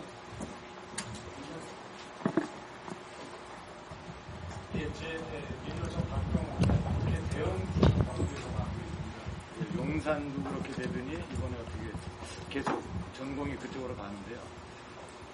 지금 은수미 의원님 말씀하신 고민을 사실은 동시에 하고 있었던 것 같습니다. 상황에 대해서 이것을 디자인을 어떻게 갈 것이냐 대단히 중요한 사안인데, 일단 잠깐 짚어볼 사항들이 몇 가지가 있습니다. 관련해서 이게 흐름이라는 것이 있는데, 특히 쌍차는 좀 특이합니다. 쌍차가 3번 건너가는 과정에 사실은 상하이 기차로 넘어갈 때는 노사 합의가 분명히 존재를 해서 전원 고용 승계가 이루어졌습니다. 명문화된 고용 승계에 노사 합의서가 존재를 하고 있고요.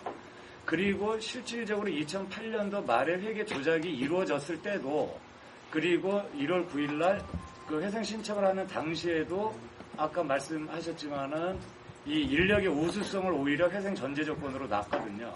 그러면 그때까지만 시나리오를 보면 고용 승계는 사실 이루어진 상태라고 잠정적으로 볼 수 있는데, 이것이 불과 2개월 상간에 삼정 KPMG로부터 그것이 정리해고 수치가 발생을 하는 겁니다. 그러면 여기서 두 가지 사안이 나오는 겁니다. 첫 번째는 회사를 회계 조작을 함으로써 누가 이득을 보는가. 회계 조작을 하면 누군가 이득을 보는 사람이 있는 거잖아요.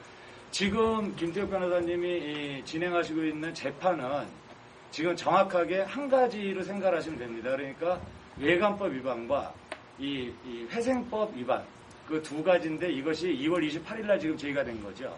이제 소가 진행이 됐고 제가 알기로는 8월 달에 기소 여부가 결정이 날 겁니다. 아까 우려를 하셨던 부분이죠.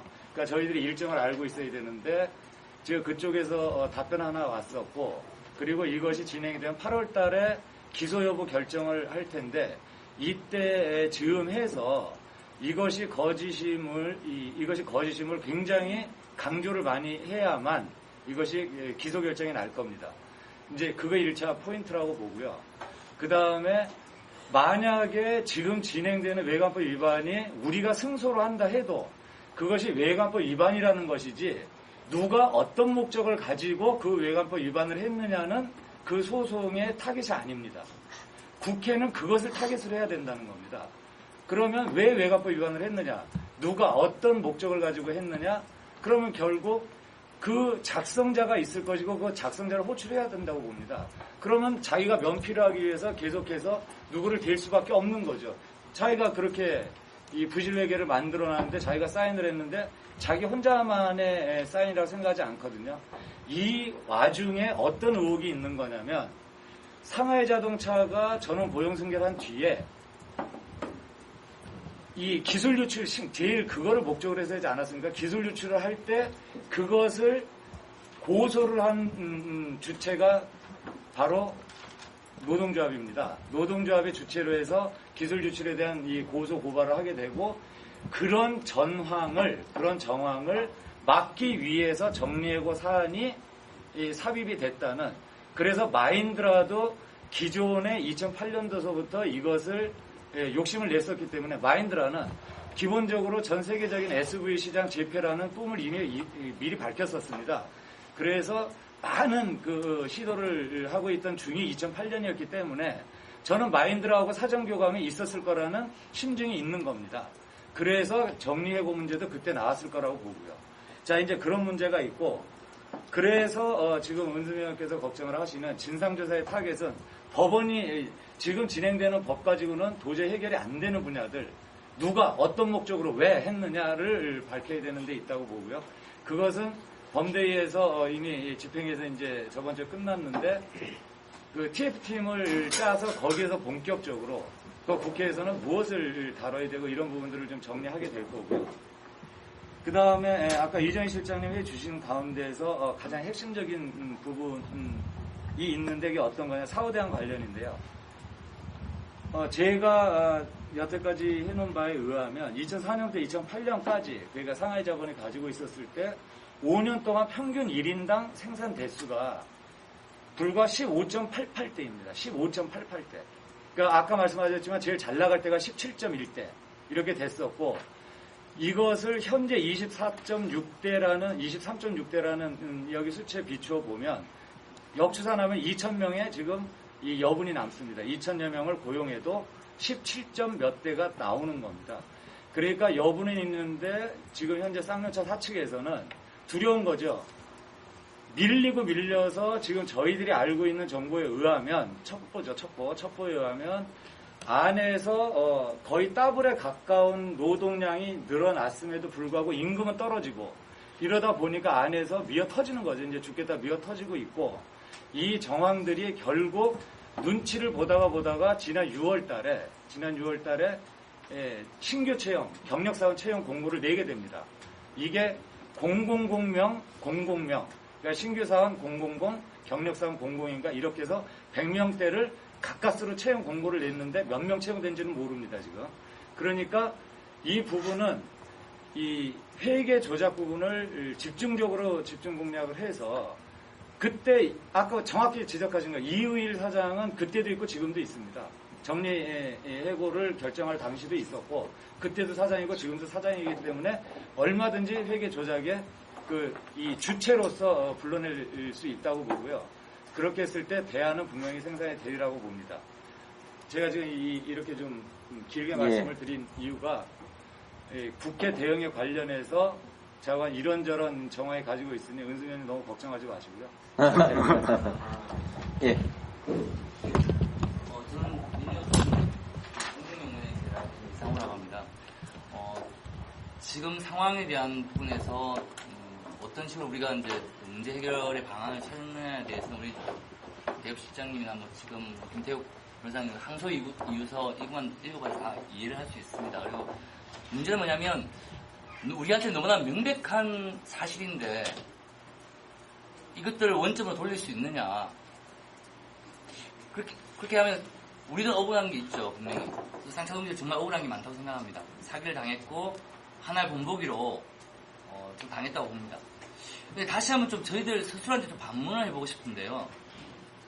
아니 그렇다고 그 과정에 예를 들면 2009년도 1월부터 6월까지 그 과정에 쌍차의 우리 옥새 투쟁이 영웅적인 투쟁이라고 이야기는 하지만 그 가운데 정말 이런 회계부정, 안진 회계법인에 대한 제출을 한 이 회계 내용을 보고 삼성 KPMG가 사기를 치고 그 다음은 넘어가는 과정을 추적할 수 있는 김태욱 변호사는 그 당시 연행자에 따라가서 경찰서 따라가는 게 아니라 정말 회계사님과 같이 이 부분에서 주목을 했었다면 저는 정말 사전에 막을 수 있었을 거다.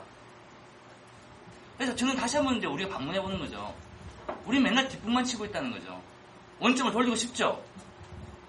그래서 좀 냉정해져야 된다. 왜냐 이건 쌍창한 문제가 지금도 아까 우리 은수미 박사님께서 말씀하신 K2코리아 93년에 출발했지만 온갖 회유와 말도 안 되는 흑자 10년을 하고 인도네시아 공장문으로 개성공단을 보내겠다는 아주머니들 아저씨들 자르려고 하는 거기에 대해서도 사실 민주노총 대응 못하고 있습니다. 화성 단위 일부만 하고 있습니다.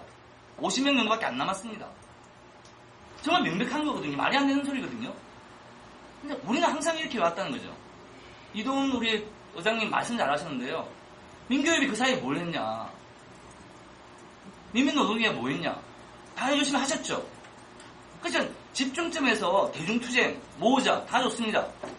누군가는 내용적으로, 누군가는 정책적으로 배려가 되고 뭔가 배려돼서 그들에게 집중적으로 그걸 주문할 수 있도록 금속노조 뭐 했으면 민주노총 뭐 했고 쌍창 또 뭐 했냐. 이 부분은 명확하게 우리 요즘 유행인 것 같습니다. 과거에 대한 성찰과 반성이라고 이야기하는데요. 그 부분은 좀 어려운 말씀이고 정말 뼈아픈 죄송스러운 말씀이지만 다시 한번 그 부분을 명확하게 좀 생각하면서 그 다음에 우리 대원들을 이야기할 수 있었으면 좋겠습니다.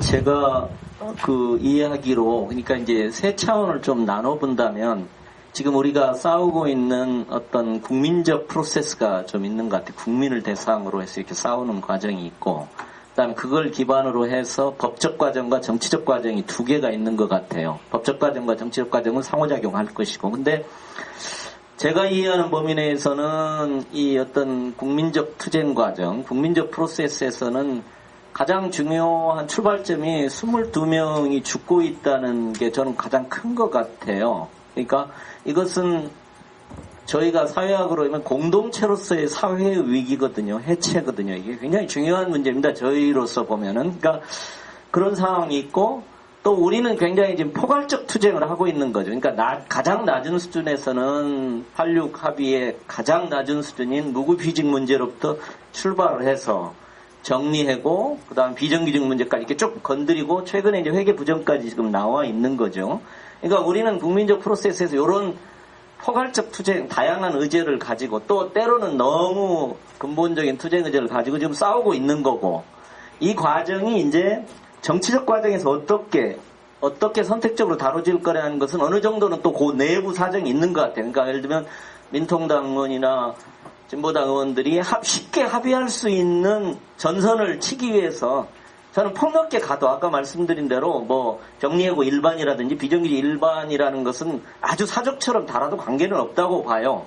그러나 저는